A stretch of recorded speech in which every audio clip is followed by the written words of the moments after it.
Good morning. We'll call the meeting to order. Take the roll, please. Board Chair Morton. Here. Vice Chair Hacker. Here. Ms. Nesset. Here. Dr. Ryan. Mr. Trainer. Here. Ms. Thornton. Here. Mr. Mahalik. Ms. Louders. Here. Mr. Wakeford. Here. Dr. Pruce. Thank you. Before we have a motion to approve the agenda, are there any questions about the consent agenda?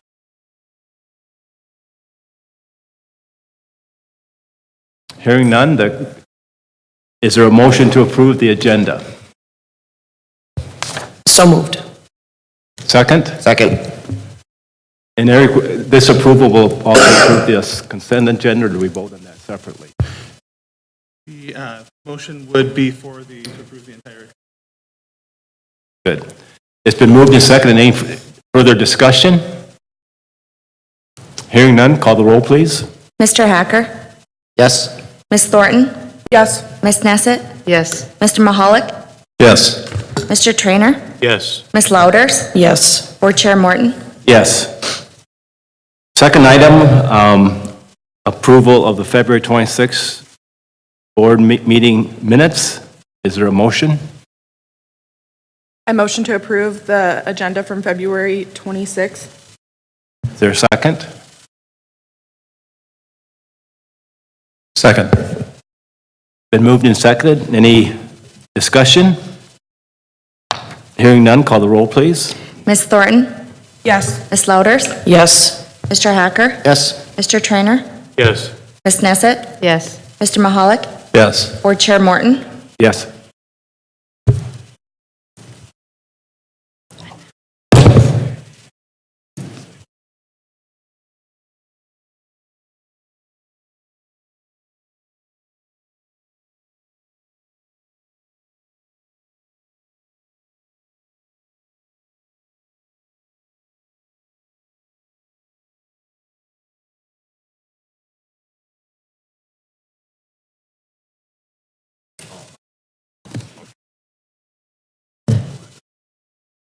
I love Robert's Rules of Order.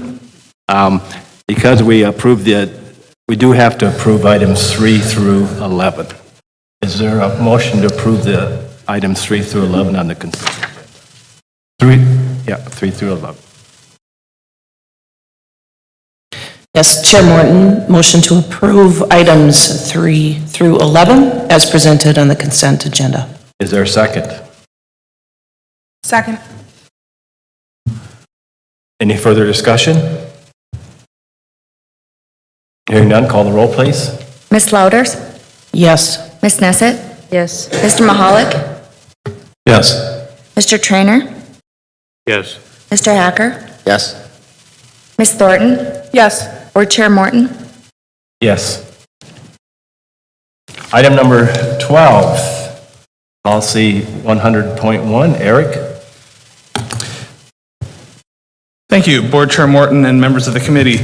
This is one of several policies on the agenda today that came before the committee, or that comes before the board today for reauthorization and non-substantive changes. This particular piece is the constitutional and statutory authority of the board. This was previously numbered as 100.01 in accordance with the numbering convention of the day when this was last reviewed. Today we propose to renumber that policy to 100.1, and then there are some changes to this policy, but they're non-substantive. The idea is to update and the history of the SBHE in terms of its constitutional authority and basis, and then provide a more detailed location in the Century Code. This has been through Council's, Chancellor's Cabinet, and Committee, and the Chancellor recommends approval. Do we approve each of these separately? For each of these policies, we'd want to do them separately. Okay. Any questions of Eric on item number 12? Is there a motion to approve? So moved. Second? Second. It's been moved and seconded that we approve the first reading of policy 100.1. Any further discussion? Hearing none, call the roll, please. Ms. Nesset? Yes. Mr. Trainer? Yes. Ms. Louders? Yes. Mr. Hacker? Yes. Mr. Mahalik? Yes. Ms. Thornton? Yes. Board Chair Morton? Yes. Item number 13, first reading of policy 100.7. Eric? Thank you, Board Chair Morton and members of the board. This is another of the same type of policy. This is a policy that reflects the requirement of institutional mission statements and the process for approving that. This policy has no substantive changes, but it was last reviewed by this board in 2001, so this is before the board for routine reauthorization. The Chancellor recommends approval. This has been through councils, cabinet, and committee. Any questions of Eric? We have a motion to approve the first reading of policy 100.7. You have to get your name in the minutes. I will move approval. 100.7. First reading. Is there a second? Second. It's been moved and seconded to approve first reading of policy 100.7. Is there any further discussion? Hearing none, call the roll, please. Ms. Thornton? Yes. Mr. Trainer? Yes. Mr. Hacker? Yes. Ms. Nesset? Yes. Ms. Louders? Yes. Mr. Mahalik? Yes. Board Chair Morton? Yes. Item number 14, Eric. Thank you, Chair Morton and members of the board. Policies 310.1 and 310.2 I'll discuss them together, and we can approve them together. They came before me in my role as counsel to the board for routine evaluation, and in the process of reviewing, I noticed that there was a chance to streamline these policies and remove some duplication between the policies. As currently written, policy 310.2 deals with board officers and elections, defines the role of the president and the vice president, now the chair and the vice chair, in terms of how it's addressed today, as well as the executive secretary and how elections are performed. Well, 310.1 talks about the board president and member responsibilities. So both policies discussed have some overlap in terms of how they address the responsibilities of the board president / chair. And so what we would propose to do in order to streamline these policies is to move the entirety of section 1 of 310.1 into 310.2 in order to move all of the board officers, elections, and so forth into one policy, 310.2, and then leave 310.1 to lay out the duties and responsibilities of the members of the board. And so those are the changes to all of the to both of these policies. There's no substantive changes. There's some updating language, some conforming to fix formatting, things of that nature. There's no substantive change. So this has been through the councils, through cabinet and through committees with no recommended changes, and the memorandum on both of these reflects approval. I move to approve 14 and 15. Second? Been moved and seconded. Any discussion or questions of Eric? Hearing none, call the roll, please. Mr. Trainer? Yes. Ms. Nesset? Yes. Ms. Thornton? Yes. Ms. Louders? Yes. Mr. Hacker? Yes. Mr. Mahalik? Yes. Board Chair Morton? Yes. Item 16, first reading of policy 308.2. Carol?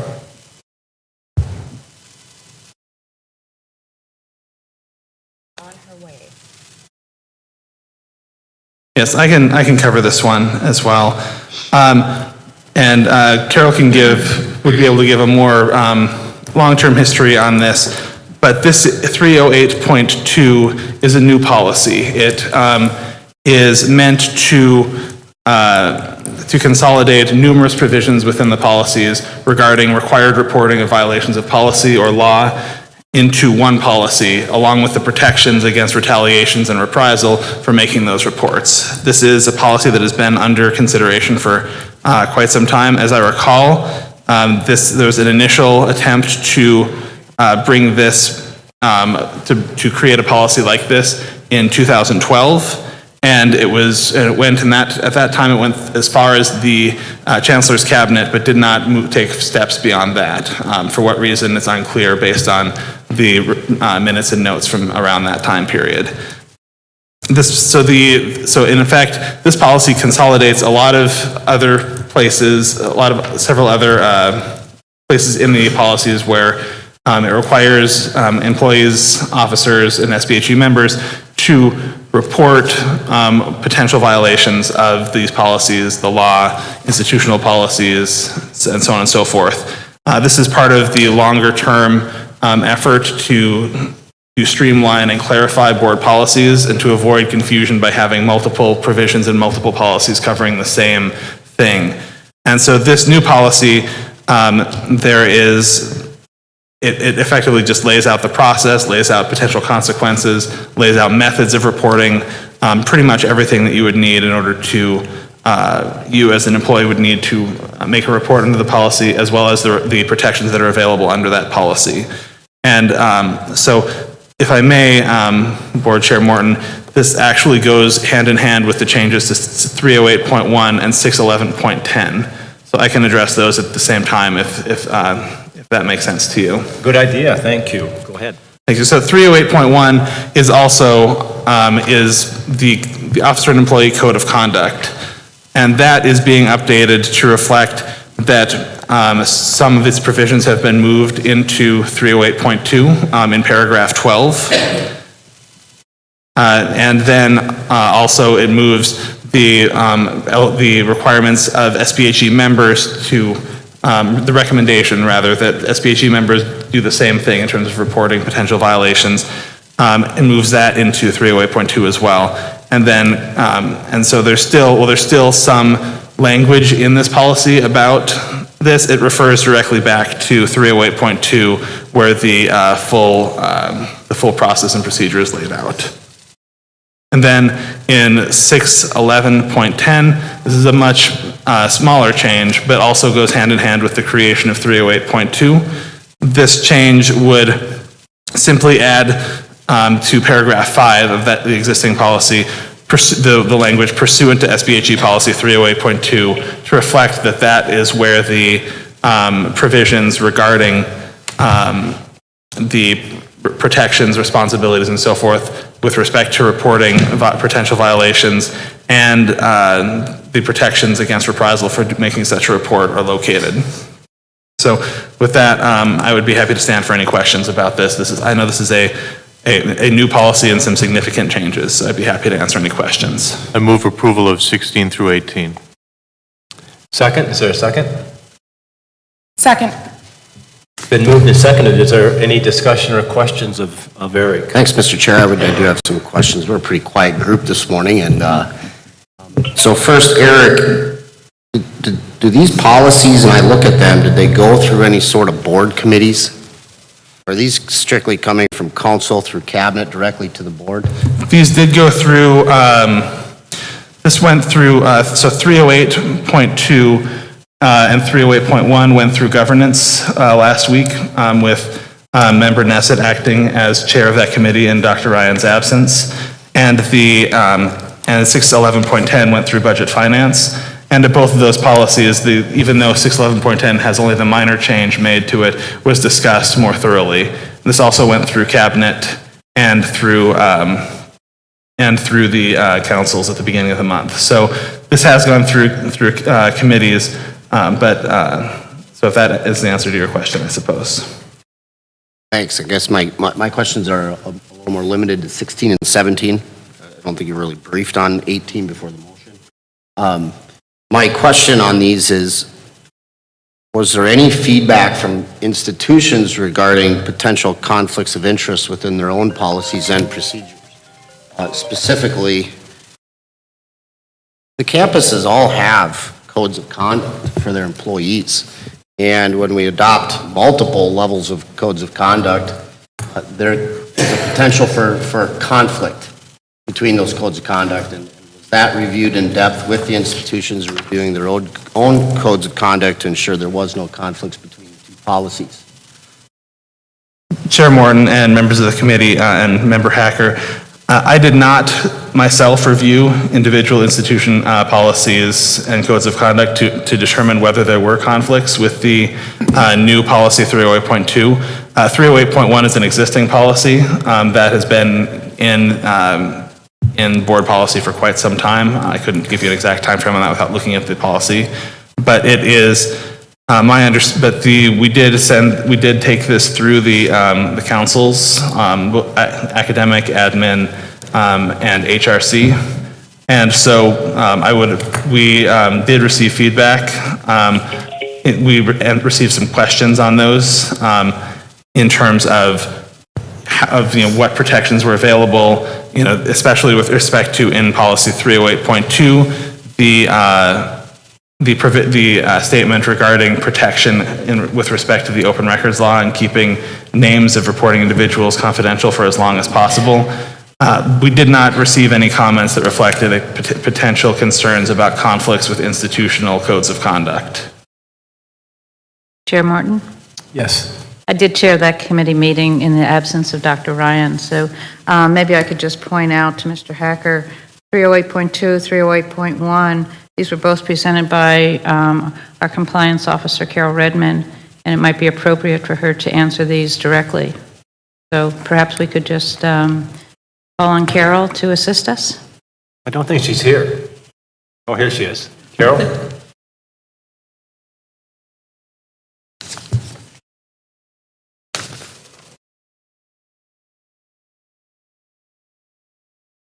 Good morning, Chair Morton and members of the committee. I would be happy to answer any questions about these. I'll step back a bit.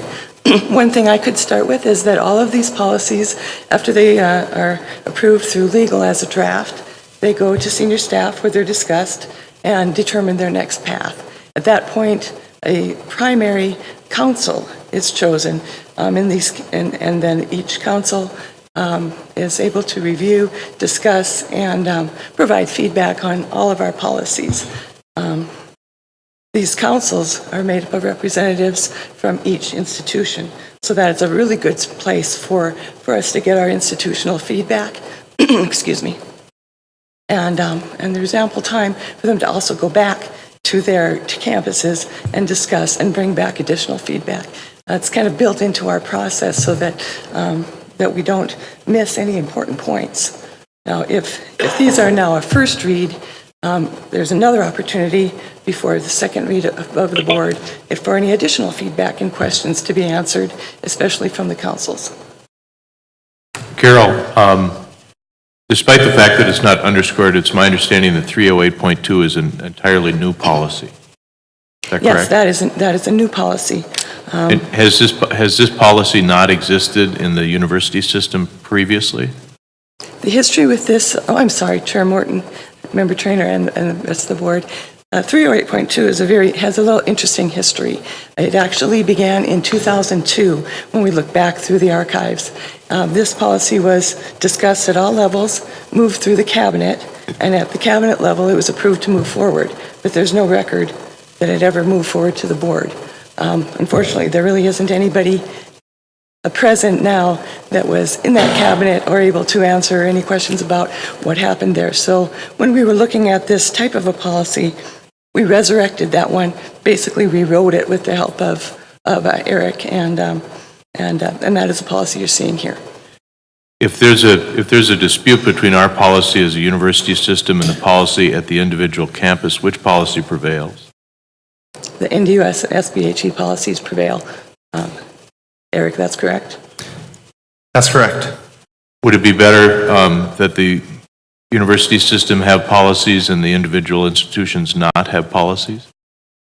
Chair Morton, Member Trainer, what happens for a lot of the institutions, and the presidents can also jump in on that, many of them in their own policy manual just refer to the SBHE policies and the NDUS procedures. Some of them have their own. They're also certainly allowed to have more restrictive policies that are more appropriate to their institution, as long as they don't conflict. So a lot of them do simply refer to our policies and adopt them as their own. That's really their choice. Do any of our campus presidents have a comment on this?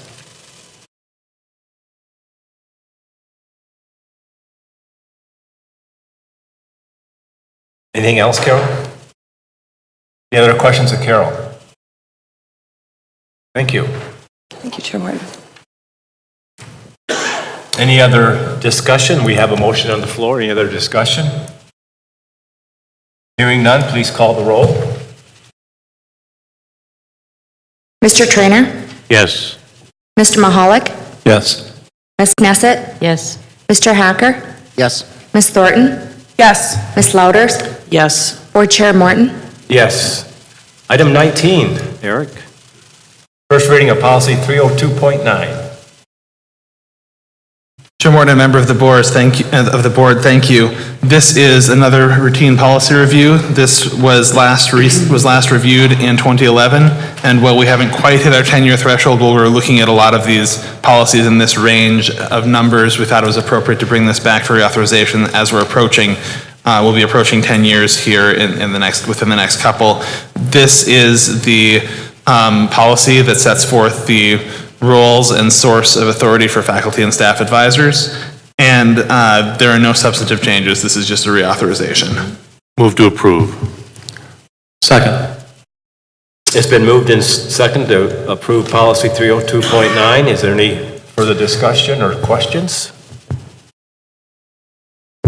Hearing none, call the roll, please. Mr. Hacker? Yes. Ms. Louders? Yes. Mr. Mahalik?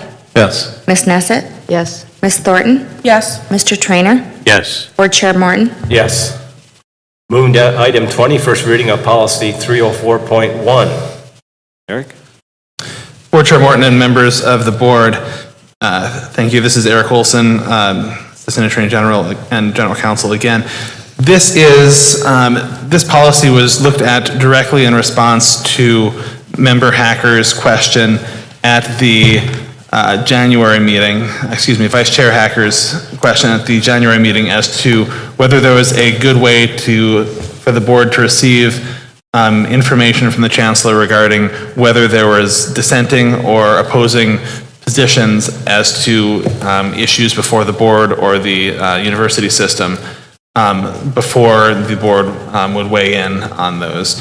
And this has gone, and in responding to that concern from Vice Chair Hacker, there have been several different approaches looked at. And this is sort of where we ended up. I'd be happy to describe that history, but it's been through several committees and Chancellor's Cabinet, so I don't want to reiterate if that's not necessary. But there are some minor conforming edits, such as changing presidents to institutional chief executive officers in recognition that Dakota College at Bottineau is headed by a dean rather than a president.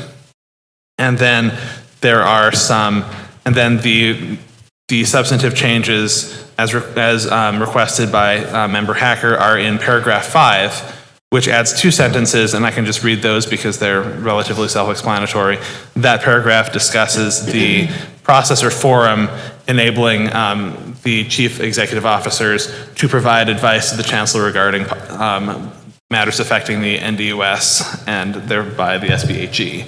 And so that is the same paragraph that led to the creation of Chancellor's Cabinet, which is not otherwise mentioned in board policy so that it's possible for that entity to remain a candid body to provide information to the Chancellor. But the new portion of that paragraph reads, as part of this process or forum, the Chancellor shall determine whether any of the institutional chief executive officers has dissenting or opposing views on any matter before the NDUS or the SBHE.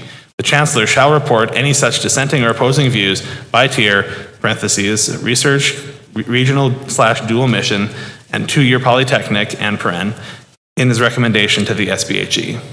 And the purpose of this would be then for the summary sheet that comes to the board with every new policy and agenda item. The last line is typically Chancellor or Chancellor's Cabinet recommendation. And that line would then say, Chancellor recommends approval, the Chancellor recommends disapproval, and receive feedback from one research institution regarding opposition, and so on and so forth. So there would be more information available to the board that would then enable the board to inquire further at the meeting. Eric, I think you have a typo in paragraph 2 in the new language you have in accord with Article 7, Section 6, subs 7C. Article 7 of the Constitution is on political subdivisions, and later in the text you cite Article 8, Section 6, and that is dealing with education. That's the education article out of the Constitution. So I think your paragraph 2 should read in accordance with Article 8. Chair Morton and Member Trainer, I believe that is correct, your statement. So we would ask for a floor amendment to revise that if this is to move forward today. I move to approve as amended. Is there a second? Second. Been moved and seconded. Is there any further discussion or questions? Before we vote, I'd like to congratulate our campus president. It looks like you just got a promotion to Chief Executive Officer. Congratulations. No further questions? Please call the roll. No pay raise. Mr. Mahalik? Yes. Mr. Trainer? Yes. Ms. Thornton? Yes. Ms. Nesset? Yes. Ms. Louders? Yes. Mr. Trainer? Yes. Board Chair Morton? Yes. Item number 21, Policy 603.1. Eric? 603.1 is the existing anti-harassment policy in the board policies. In reviewing policies, it was brought to the attention of the system office and the compliance officer that that we did not have a specific anti-discrimination policy as well, although there are several places in the policies where that's hinted at. And so rather than create an entirely new policy where there's substantial overlap between the principles of harassment and discrimination, the decision was made to incorporate both of those into one policy so as to avoid causing unnecessary complexity. And so the amendments to the existing policy 603.1 is to change the name to harassment and discrimination instead of just harassment.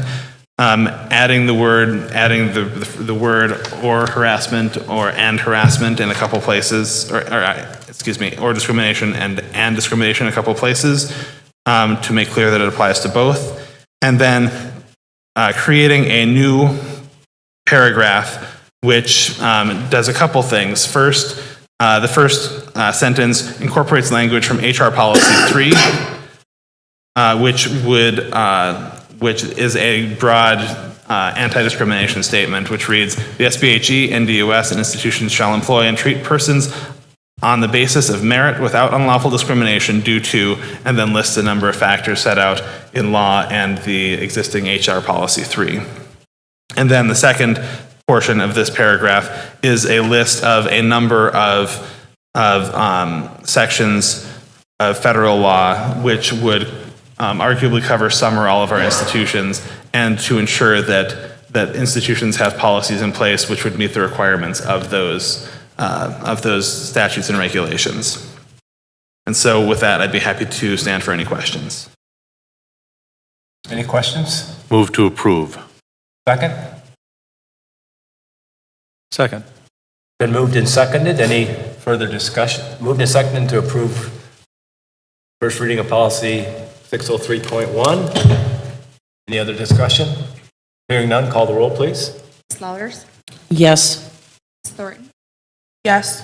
Mr. Hacker? Yes.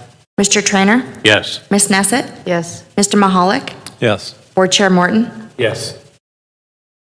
Item 22, Chancellor. SBHE appointments. Thank you, Mr. Chair. Again, just to orient some of the new members here, part of the responsibility of the State Board is to approve members of the State Board of Agriculture, Research, and Education. Very important, obviously, in our economy. And so we have before you the nomination of someone from Morton County, where my dad farms, and just down the road from our farm, James Boehm. I mean, it's incredibly impressive background, not only growing wheat, corn, flax, canola, but having cattle operation. Many years of service in Morton County on several boards, as well as the school board out in New Salem and Almont. And these school districts are actually growing. These are not school districts that are declining. And also representing the Southwest District Wheat Commission. So this is truly someone on the front line of agriculture and lots of different realms of it, and also dedicated to local education. So I'd recommend approval of the nominee, James Bain. Any questions of the Chancellor? Any comments from anyone? Is there a motion? I move approval of this candidate to SBHE, and congratulations to him and to NDSU. Is there a second? Second. It's been moved and seconded. Any further discussion? Hearing none, call the roll, please. Mr. Trainer? Yes. Ms. Nesset? Yes. Mr. Mahalik? Ms. Louders? Yes. Mr. Hacker? Yes. Ms. Thornton? Yes. Board Chair Morton? Yes. Item 23, honorary degrees. Lisa?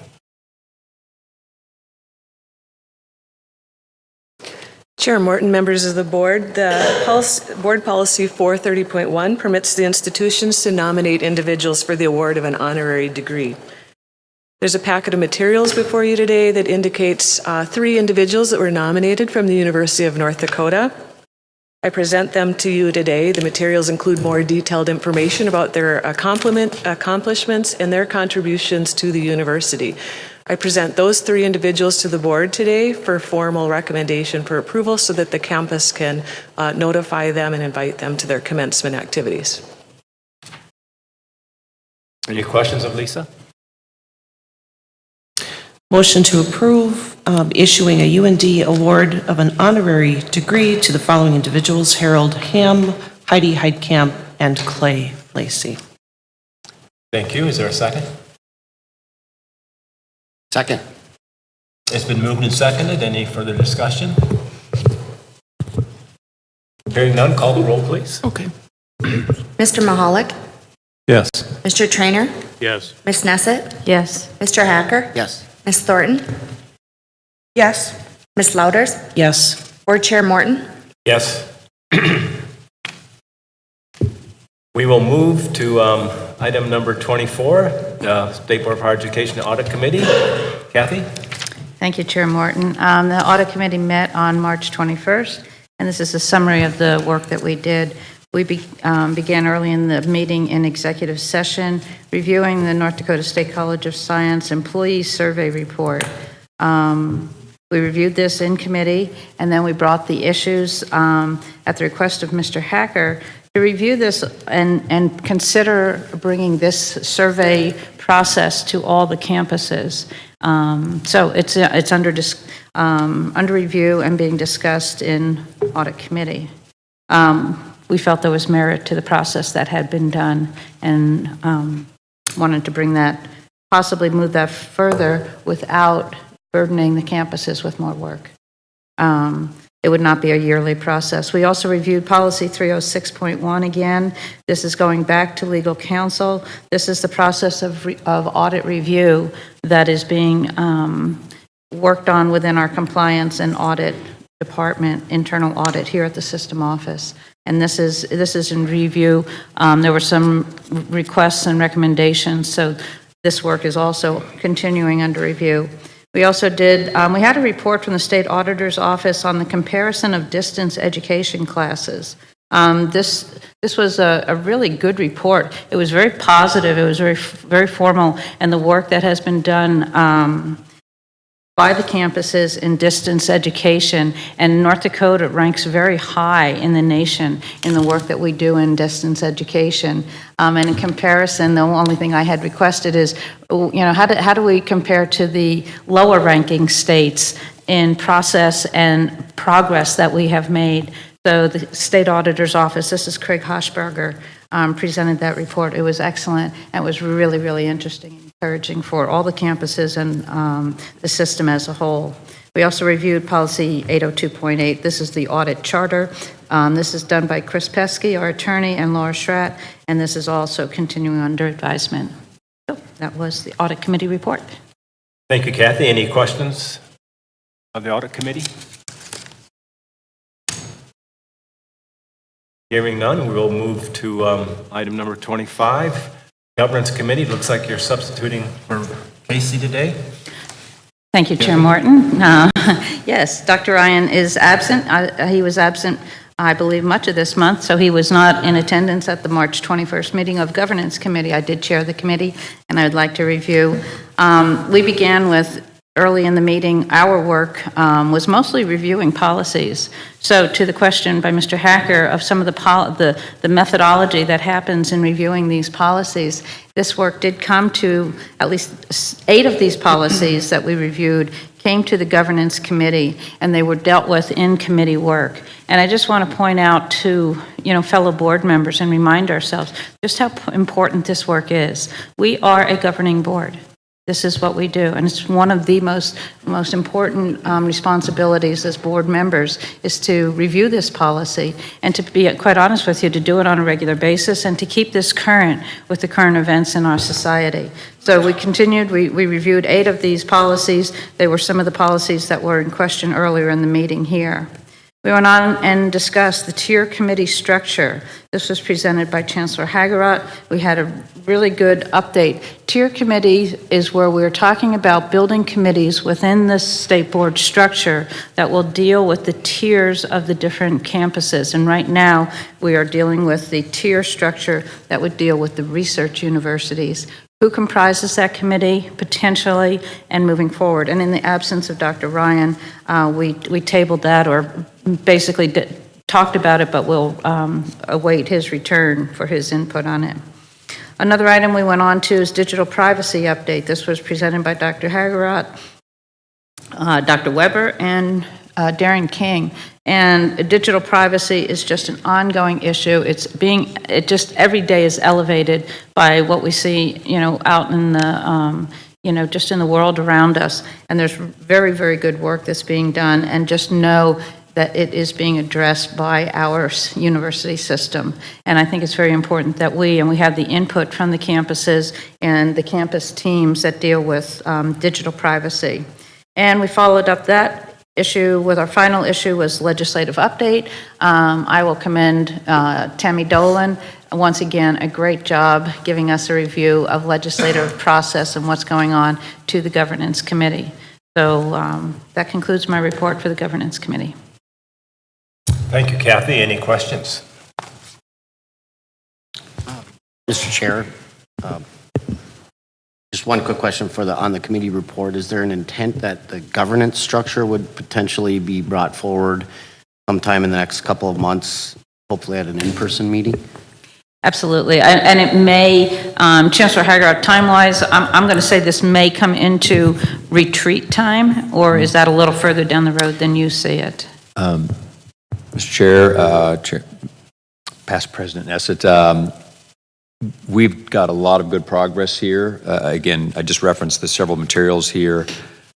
We're pretty close, I think, pending Dr. Ryan's, engagement, that I think it could go to the board. And I think Chair Morton's going to talk about potentially making May an in-person session, which I think would be best, that this gets to the board right after the legislature's done. As Ms. Dolan will update you, they are following us very closely. We actually briefed them during their 4016 hearing on what we're doing, and they are expanding the board to support this type of committee structure. So I think the timing is we wait to hear the legislature. Did they pass and approve 4016? Dr. Ryan's back, reviews it. It comes for basically a first reading review in May, and then we can flesh things out, and at the retreat, it could be put in place, I'm thinking. But again, I would defer to you all on how. And it will come to the full board, absolutely. Correct. Any other questions? Here, just one additional question as the committee's contemplating that, just so I can understand. This would increase the total number of committees, or was there kind of a discussion of, some of these are kind of subcommittees of different research committee, regional, like to understand what potentially may come forward Is it really coming forward with 7 committees? I'm going to defer to the chancellor to that, to Yes, so just calling your attention to, for the people who are getting oriented here, the last page of the handouts is a white piece of paper. It talks about research. So again, we prioritize the research committee because it is such a complex enterprise. If you're following some of the emails, it's a complex world of grants and competitions and conferences and EPSCoR and, legislation, 2 bills on research involving tens of millions of dollars. So this is an additive committee that would deal primarily with research issues, and you can see down here, primary jurisdiction would be research grant-related issues, but then budgeting, funding formula, because there is discussions about reforming funding formulas and doing whatnot. It could have some review on that, but still, the Budget Finance Committee would be the primary. So this doesn't eliminate any committees. Audit is still there, Budget Finance is still there, Academic Affairs is still there.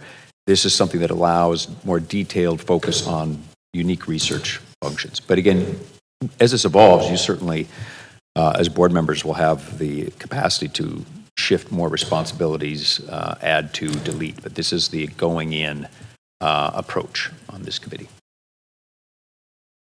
Thank you, Madam.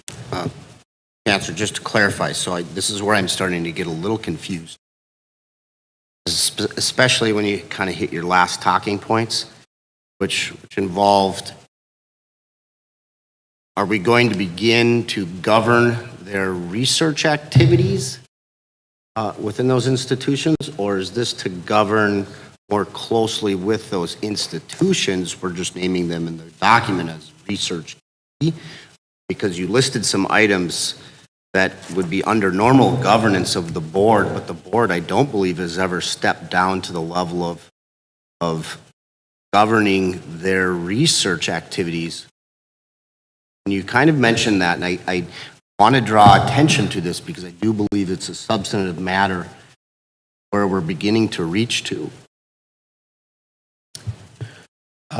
Member Hacker, no, that's a great point, and this is for those people who were in the governor's task force, and I give the governor credit here again, publicly. They grappled with complexity of the research mission, and the main thrust that came out of that task force was a separate board for research universities because of the uniqueness of the research mission.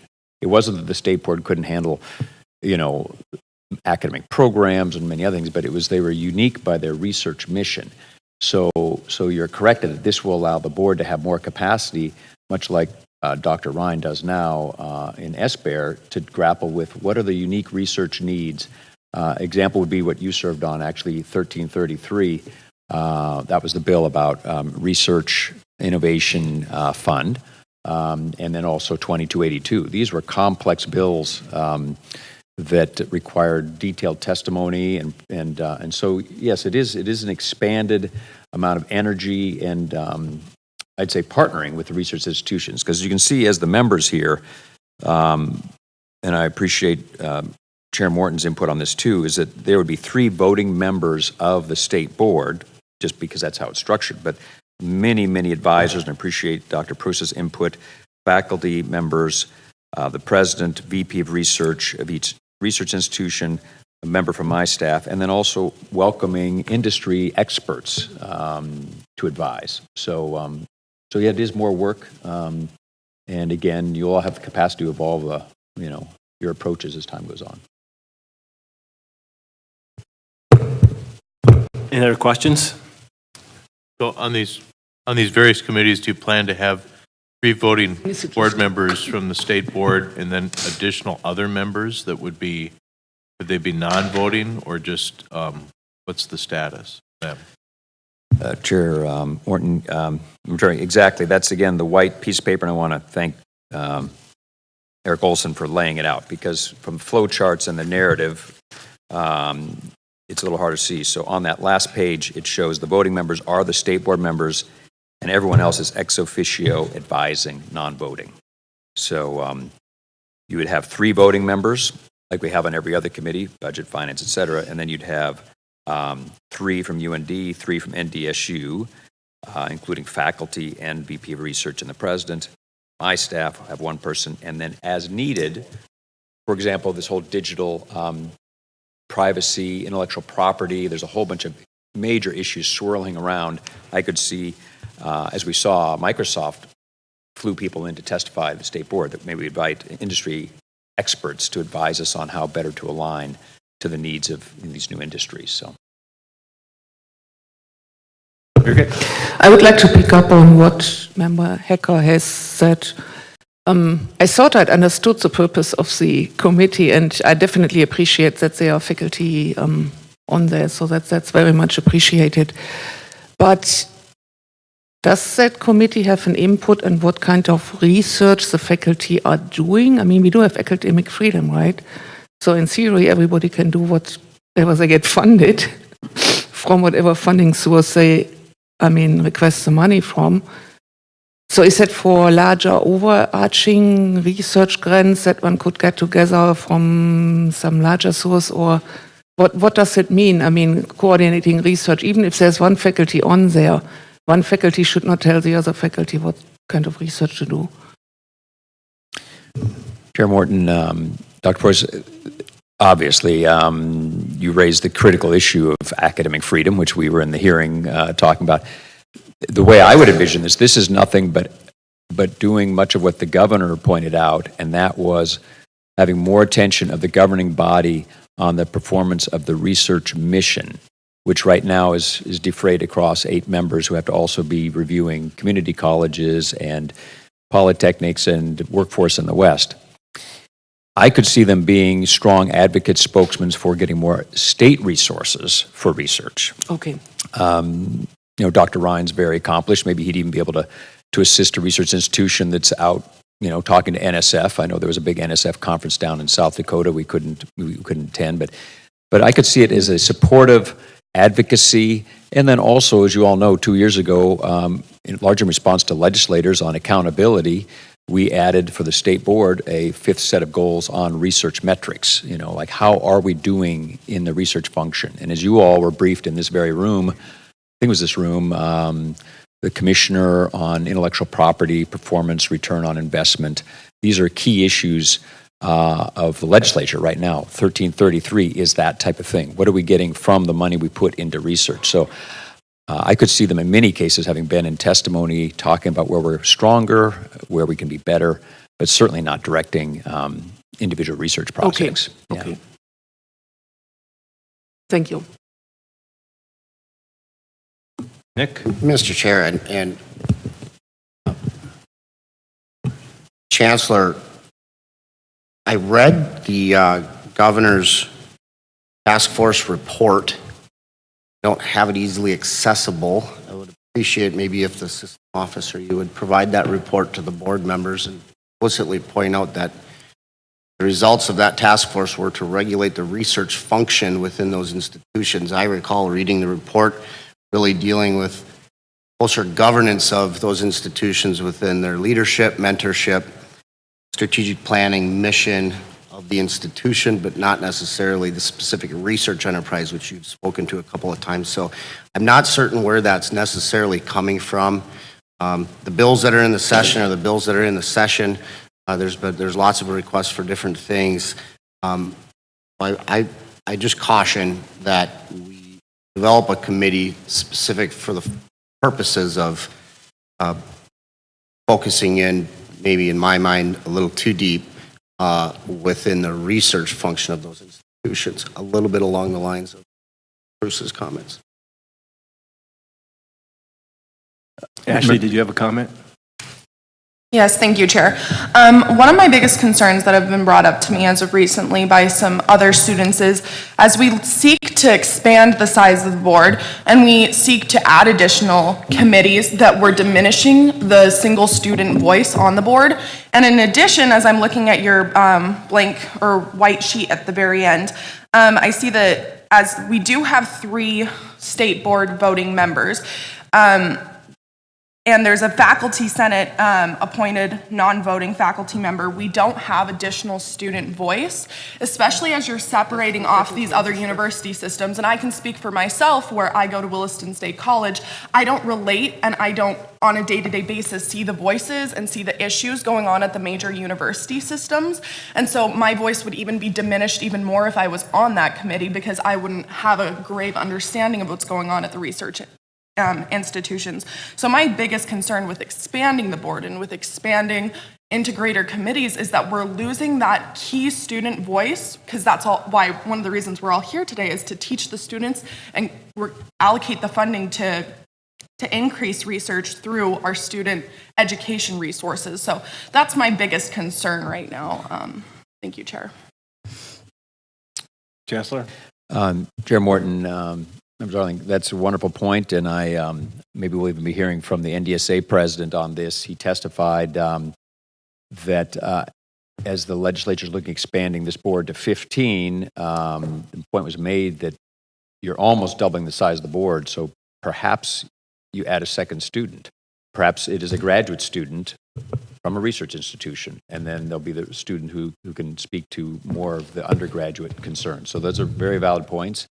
And that's easily added when Dr. Ryan gets back. Again, we've got a couple more working meetings on this. So this is where it stands now, but that's an astute observation. Thank you. Birgit? Yeah, the same point can obviously be made for the faculty and the staff. I mean, that's the representatives from the different groups on campuses will all get diluted out. Any other comments? I'll make a comment, and I'm not speaking as chair of the board, I'm speaking as a task force member.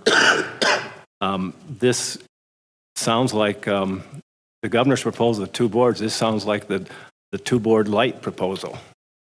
And the purpose of the governor's 2 boards is the task force thought that a lot of thinking went into it, a lot of discussion. But if you had a governing board that was more focused on one board for the 2 research universities and one board for the 4 regional and the 5 2-year schools, you could it would be more attractive to people to be on that board, particularly if they were an alumni or lived in that community. For example, Minot State, Mayville, Dickinson, Valley City would have the opportunity to identify the right community leaders and ask them to we could recruit them to be on the board. They have a very vested interest. We could also be attracting alumni from out of state. And then with the 2 research universities, the same thing. You have people that really have a vested interest, that have some insight, some understanding, and can provide the governance, the mentoring, the strategic planning, everything, but not do it on task force light basis, which this committee structure would give us. And we don't have enough, because you want as much student involvement and faculty involvement as possible. So you're going to have a student. Is that student going to have to serve on all committees? Is that faculty member going to have to serve on all? So I just, that's just my thoughts, and that's my thoughts as a task force member. I'm not speaking on behalf of the board. Thank you. Can I say something about the faculty serving on all committees? I'm almost suggesting having maybe 2 faculty on there too, and maybe one for the research universities and one for the colleges or something like that. If we really split it up into that, that might be a possibility. Any other questions or discussion? Is there a concern, or has it ever been considered to add non-state board members as voting members on the committees, as long as you have a majority of state board members on the subcommittee? and then eventually everything goes to the state board. That's an interesting idea. I thought maybe we could, if, looking at the governor's two-board model, if we could have senior leaders from the campuses on those committees that could also have a vote along with the board member on the committee, with the realization that the ultimate decision is to approve something is the board, not the committee. But the fact if, for example, if the provost from the university is on the committee or a dean, they could have a vote. But that was one idea that we discussed too. I think the committee structure the thing I do like about the two-board thing is you can really strengthen the committee structure with full participation from the campuses. I'm sorry, Dan, go ahead. The reason why I raised the question, and perhaps the chancellor can respond because this is kind of his structure, is right now with only 3 state board members as voting members, whenever you have 2 of them communicate regarding a topic that might be on that particular agenda, you create the issue of an open meetings violation. And so if you add members to the subcommittee structure that may be part of your cabinet or professionals in the various departments at the universities, or maybe even, as Chair Morton suggested, community members, you can diversify the opinions and thought that go into some of the things that are occurring within the various subcommittees and perhaps get a better product for the state board to eventually act upon. And I think at the end of the day, the state board always has to make the final determination, the state board voting members pursuant to the Constitution. But I think perhaps in the subcommittee structure, you can add voting members that may not be on the State Board of Higher Ed. Chair Morton, no, that's a great point, and as I recall, we've been working on this since last fall. Dr. Ryan brought that up, and in the end, it came down to we needed to have state board members to constitute as a committee, but they certainly could straw poll everybody there. They could use what mechanism they'd want. And Eric, please correct me if I'm wrong. As far as asking the experts. I think Eric does have a comment. Thank you, Chair Morton and Member Trainer. The feedback, the discussions that I've had and the research that I've done on this indicates that the voting members on the committees would be required to be voting members of the state board under the Constitution because it would be delegating authority. Now, if this was constituted in some other form as a task force or as something like an advisory committee that wouldn't actually have the powers of a full board committee, then it may be possible to create something like our council structure, for example, where the councils have members that are voting members that are not members of the state board, but they're also not directly within the board structure. So there's certainly some discussions that can be had, but that is sort of why we reached the point, and your open meetings point is very well taken, and that's an overriding concern, of course, and that's one reason why I think the Chancellor has limited at this point the discussion to the single board, or the additional tier committee instead of multiple, which I think would be has been discussed as sort of a potential end result until there are more members to help shoulder that load. I think, Eric, it's whether you call it a task force or a subcommittee. We just had a situation where the minority of the state board approved a tuition function for the law school. It appeared on a consent agenda on our agenda earlier, and we all approved it as a state board. And I don't understand how a 3-person, and actually it could have been a 2-person panel, and it might have been, because Casey was available, although I think Tim was on the call and on the committee. But I don't understand how you can have action by 3 members of the state board and consider that to be a function of the whole board, and how that is any different than having one board member perhaps be the Budget and Finance Committee tasked portfolio board member and have a subcommittee that's made up of people that are approved by the state board, and when everything eventually comes to the state board. I mean, can't we, under the Constitution, kind of structure ourselves the way that we want, as long as ultimate decisions are made by the board? I think that's the goal.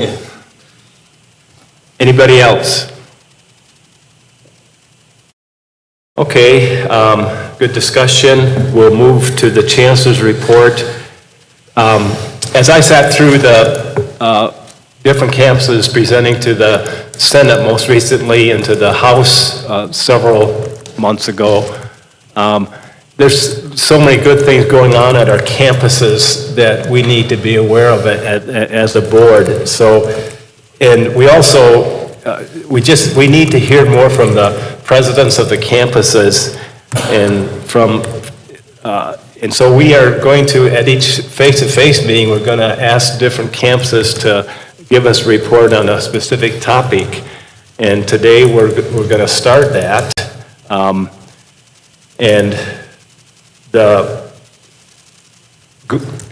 going forward, just for your information, April will be a technology meeting. It'll be either Ivan or conference call, depending on what works best. May will be a face-to-face meeting, and our June will be a face-to-face meeting. So whenever we are meeting face-to-face, we do want to add these reports from the campuses. So with that being said, we're more than halfway done. We're 3/4 or 7/8 of the way. We're going to take a short break and give Lori a chance to get set up, and we'll reconvene in 5 minutes. Get a cup of coffee and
vice chair. We can start. Chancellor report. Chancellor. Thank you, Chair Morton, and I do thank you for the invitation to have these presentations in more detail. Just to start it off, I would say, as we've said before, you have campuses that are responding to the biggest budget cuts in decades, at the same time innovating in creative ways, which you'll hear. And then something that just broke in the news yesterday, which probably will come to the next in-person meeting, is North Dakota has now been recognized and designated by NSA and Homeland Security, both at Bismarck and at NDSU, for a critical cyber certification that opens the door to compete for innumerable grants and programs. And I was talking to my NSA contacts. I don't know of any state that got 2 awards in the same year. South Dakota still got 1. Several states don't have any.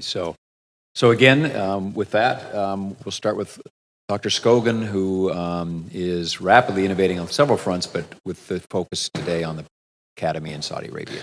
Thank you, Chancellor, and congratulations, Chair Morton, for, I think, the fastest meeting I've ever sat in. You know, I've never done this, but Dean Bershani told me today's meeting feels a lot like speed dating. So I'm going to take his word on it. I've never done it, so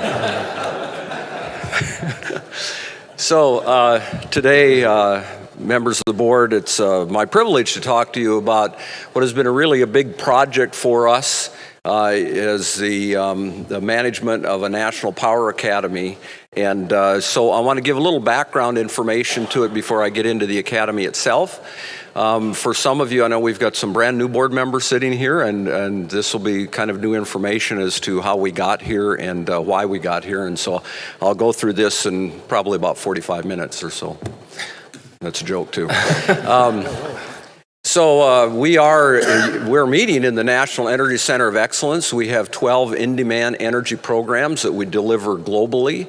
In 2005, we were designated as a North Dakota Center of Excellence, and then in 2007, the United States Energy Secretary designated Bismarck State College as the National Power Plant Operations Technology and Education Center. So we have a national designation for that.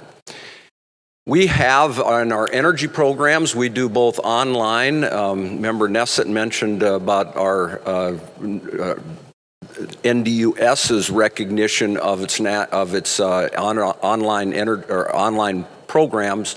We do our energy programs online. You can see in the graph in front of you now, some of them are on campus and online, and others are on campus only. Until we get some really great goggles where we can get linemen climbing poles virtually, we will probably have to keep that on campus. But you can see that some of these very high technical programs, we actually do online only. For example, electrical power distribution and transmission technology, we do exclusively online. We have the only online program at the 2-year degree level for nuclear power. And so forth. So we have really great energy programs that we deliver both on our campus and online.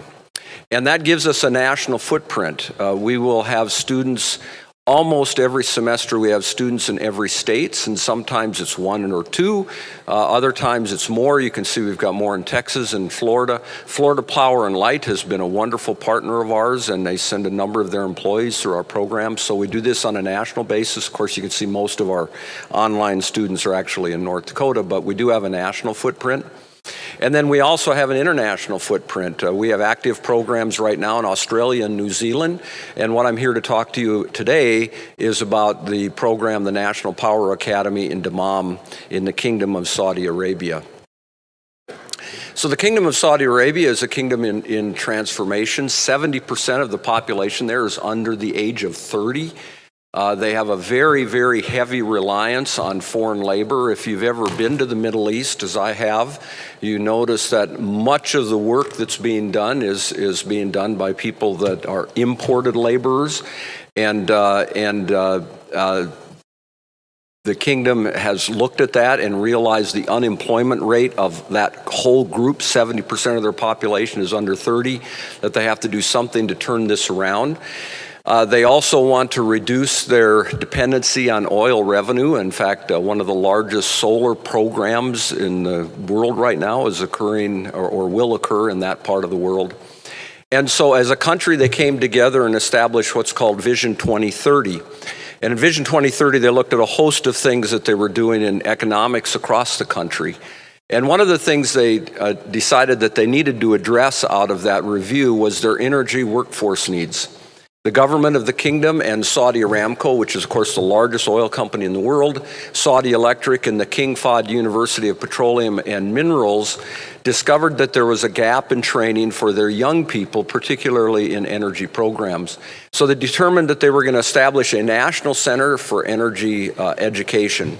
And they created the National Power Academy. From now on, I'll just call it the NPA, the National Power Academy in Dammam in the Kingdom of Saudi Arabia.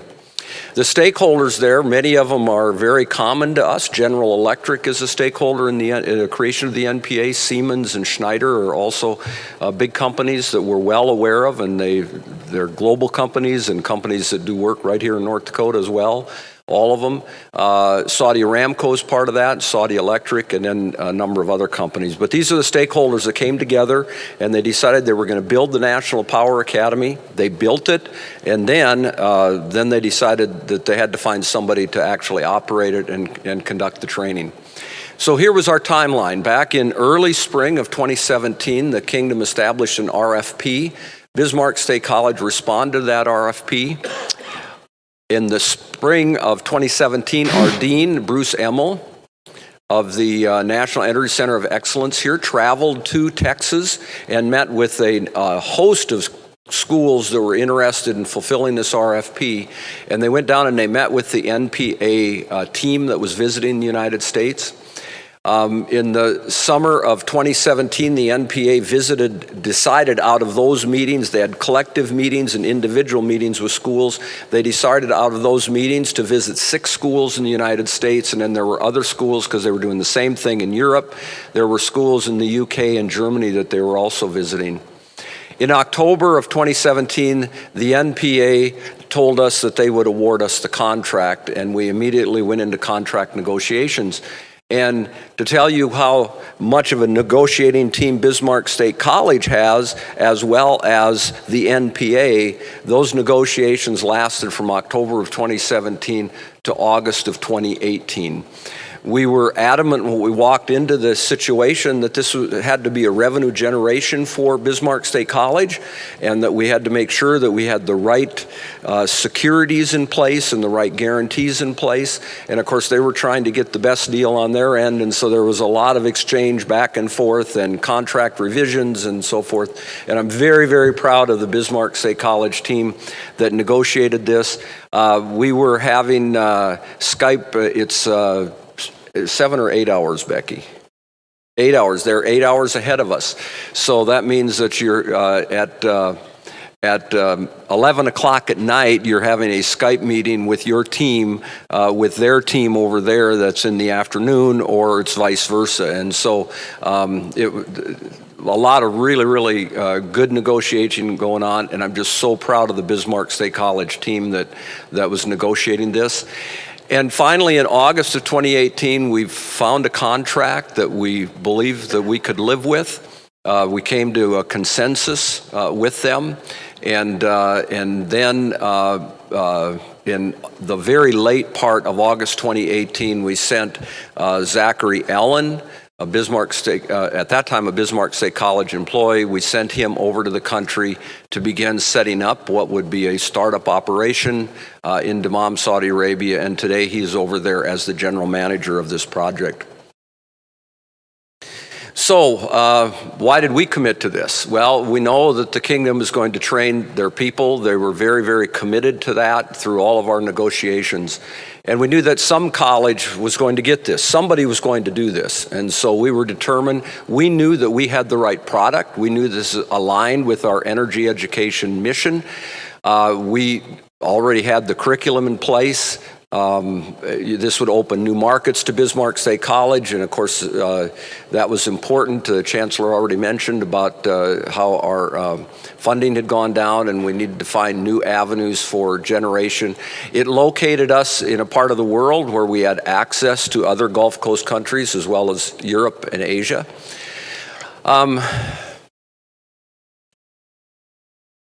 Yeah, I think it's important to say that the contract that we ended up with, which is really a very good contract, is a cost plus contract. So they agreed to pay whatever our costs were plus to provide us a profit. So it's a cost plus contract. As well, because Bismarck State College has the curriculum and owns the curriculum, there's also a student fee for the delivery of that curriculum. So we get the cost plus on the contract, and then we get the curriculum, the cost for the curriculum on the other side of it. This is all non-credit training for BSc. These students that I'll talk about here in a minute are not run through the system. They're not, they're not counted as credit. It's not part of our credit hour production. This is all non-credit training, and we do a ton of that. We do far more non-credit training in energy than we do in credit training in our partners with a number of energy programs. To carry this out, there were a couple things that we had to keep in mind.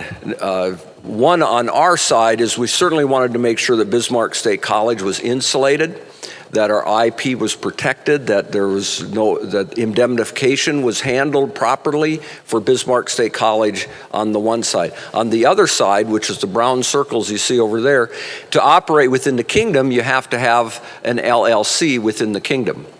So that worked out well for us. So we've got Bismarck State College on one side, we've got the LLC in country on the far other side.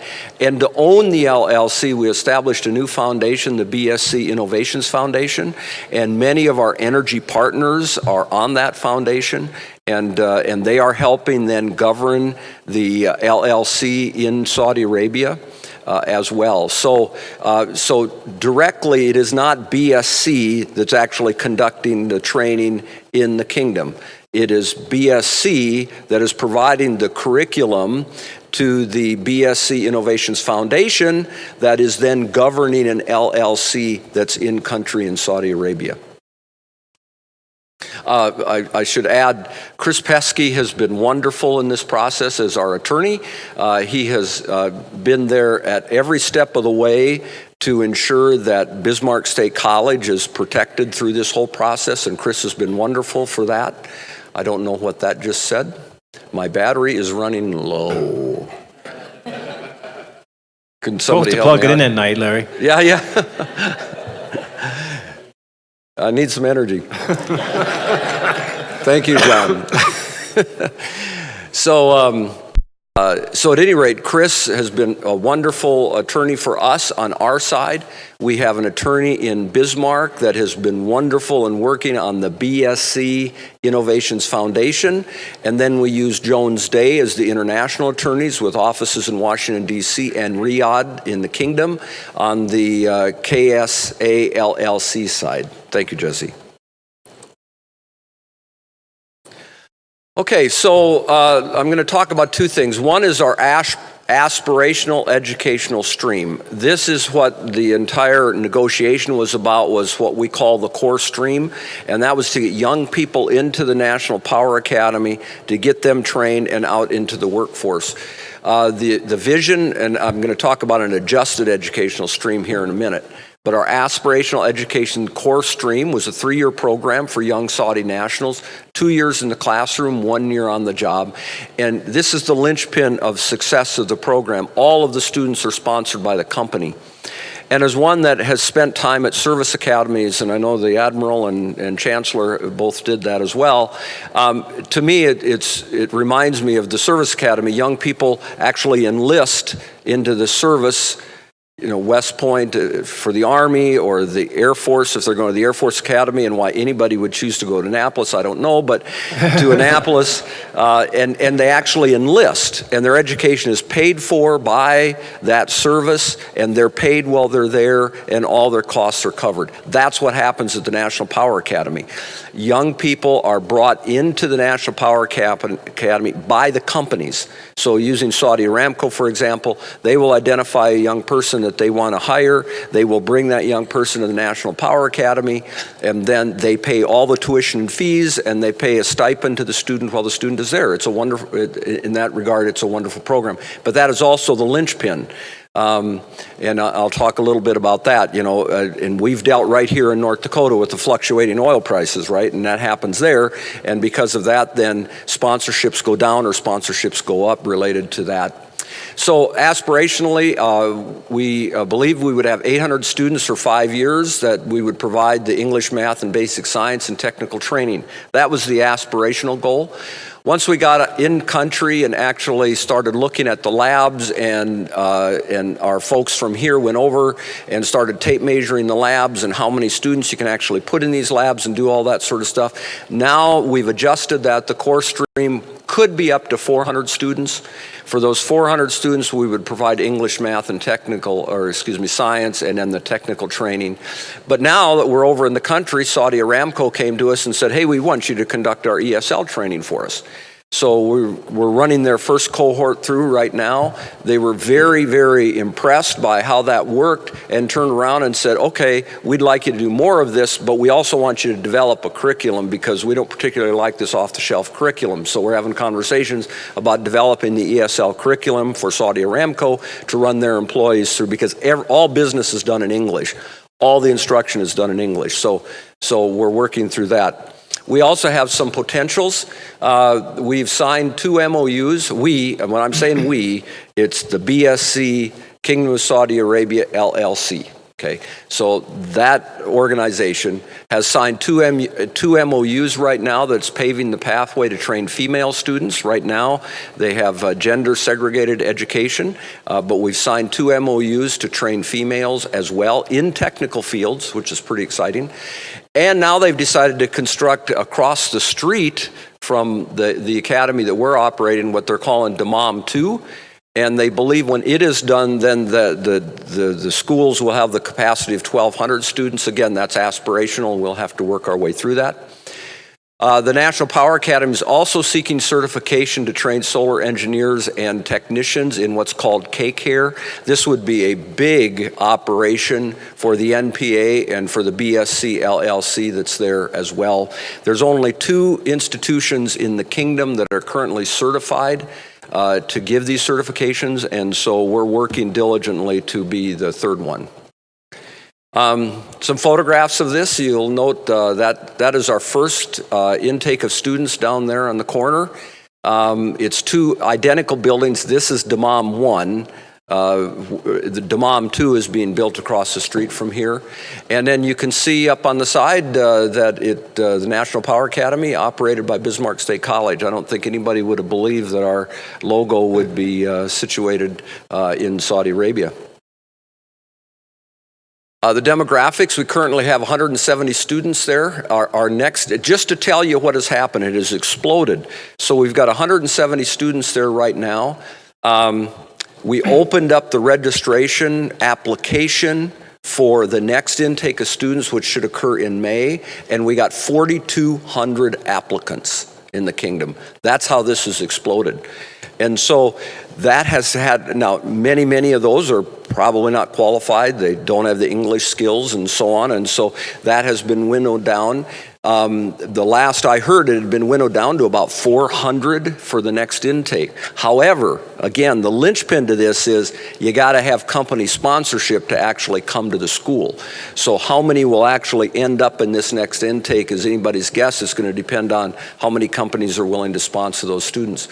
We do have our employees over there, the one general manager, Mr. Zachary Allen that I mentioned. There's a dean, 3 department heads, 15 academic faculty. There's 2 technical faculty, and right now the technical faculty will grow. The technical piece to this is to kick off in September. So we're still in the initial phase of English, math, basic science, and in September. And the department head, Danish, was just over here. He's Pakistani, and he will run the technical program, and he was just over here visiting us and going through our labs and making all kinds of notes and deciding what they needed to get. And in September, we hope to kick off the technical phase to this. There's been questions about women being able to work there. Bismarck State College, LLC, has hired 3 women that are now working in the campus, and the NPA itself has hired 4 women. This is a huge step, and we're very, very proud that we've been able to move that needle in working with them. The NPA folks are marvelous to work with, and they understand all of this, and we've just been having some really great conversations with them on a number of topics, and this being one of them. And then, as I mentioned before, we have the MOU signed to actually start female training as well. Okay, there are challenges. We are operating in a foreign country. It is a different culture from ours. There are legal ramifications, unbelievable. That's why we've got 3 different sets of lawyers working on all these sorts of things. There's personnel issues, of course. They're completely different. They have the Minister of Labor. And so now all your HR knowledge that you had, you kind of have to say, now how do we adjust all of those HR policies and regulations to fit in a foreign country? And so we're doing that. All the financial rules and regulations are different. Becky Collins, who is here, Rebecca Collins, has been actually doing the payroll by wire from her office here because we haven't yet been able to open up a bank account there. And we're working on that. I think we're really close. Some paperwork got filed yesterday. We are still in the startup phase. We've been there 6 months. Now, this is a big operation, and we've been there 6 months, so we're still working through some of those deals. It's no secret, national and international politics can affect this project immensely. You know, the old saying that if you can't run with the big dogs, don't get off the porch. Well, we got off the porch. And now we're running with the big dogs. And something happens nationally or internationally, it is going to affect us. And we've already seen that in a couple cases where it's been very difficult to get visas, for example, because of something that somebody says nationally or something that has occurred internationally. And so we're working through all of that. Again, we have wonderful legal support for all 3 of the entities, and we're working through each of those.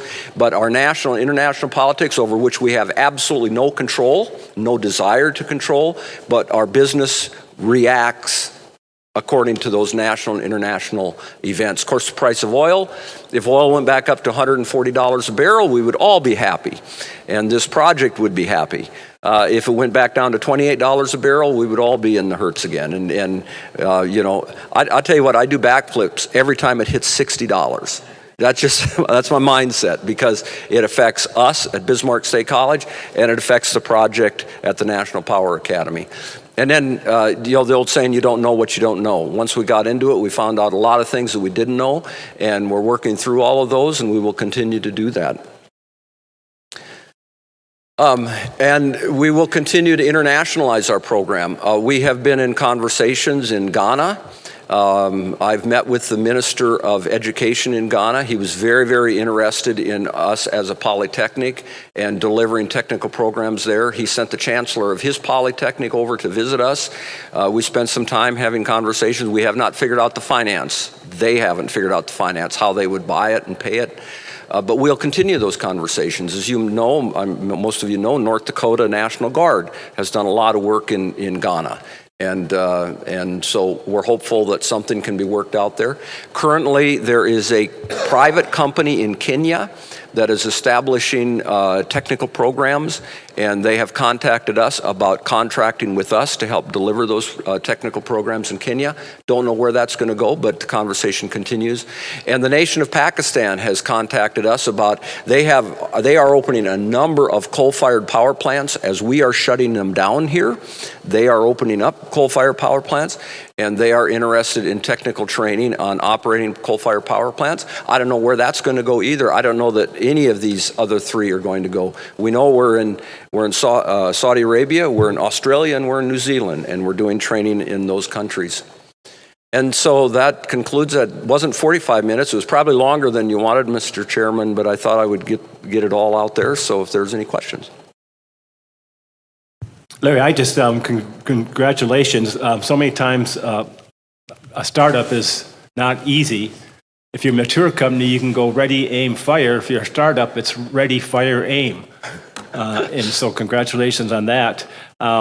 Also interested, the whole co-op idea with the private sector is something we have to discuss. We have to have that conversation.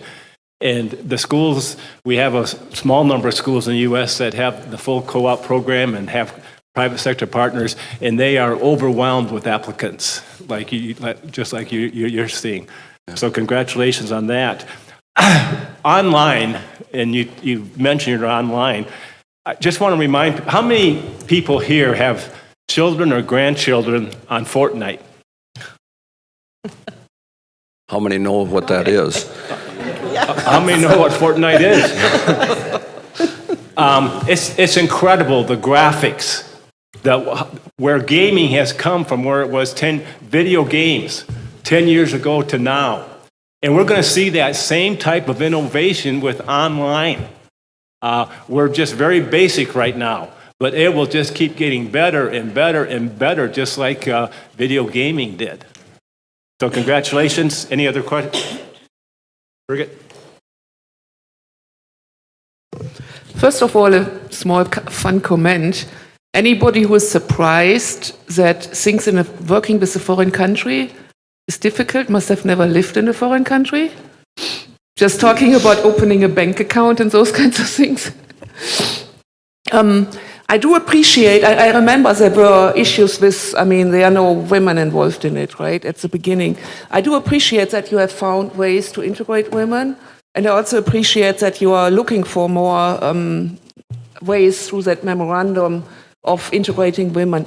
I'm trying to remember, did you say, or did somebody say back then that some of the money that was generated by this was going to be used to support women on the BSc campus, right, to make up for the inability of integrating women into the program? Has that happened, or do I misremember it? I don't want to draw a direct parallel there, saying that we're trying to amend for one by doing the other.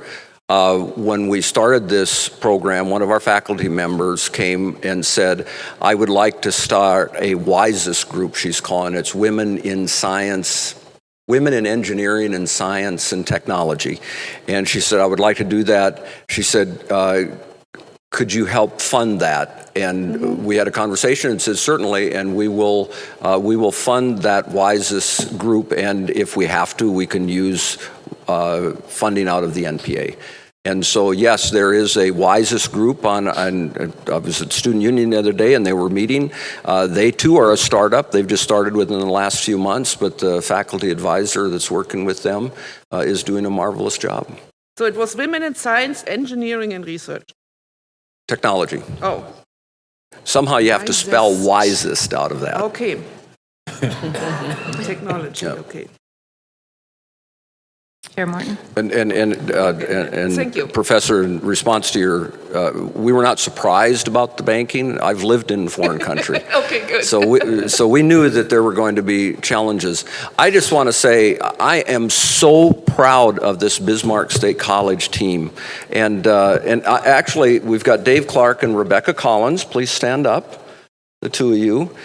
These two have been leading that effort. We've got Zachary Allen is over there right now, and if I tried to give you the whole list of them right now, I know I'm going to miss somebody, but this team has been getting together. They have weekly meetings. They have been so responsive to ensuring that we're dotting the I's and crossing the T's.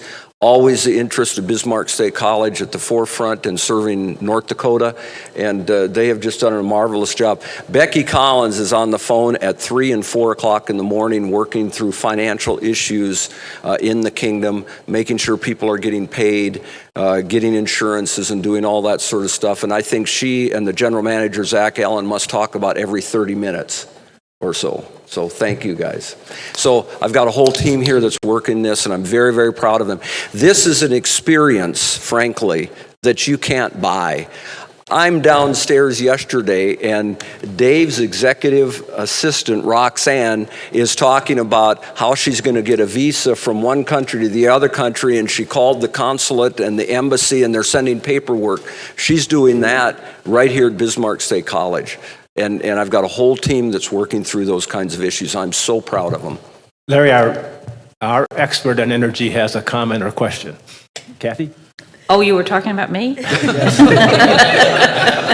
Who else? I just want to point out, in the early stages, I visited and talked with Dr. Scogan on this project numerous times. And at that point, I just want the chair to, or excuse me, the entire committee, the board here, to understand how many unknowns there were. And those early discussions were really, they were pretty tentative, I will say. There was a lot of unknowns, and it seemed to me, and perhaps to you, Dr. Scogan, this was very abstract. And, how do you make this real? And can we do it? And should we do it?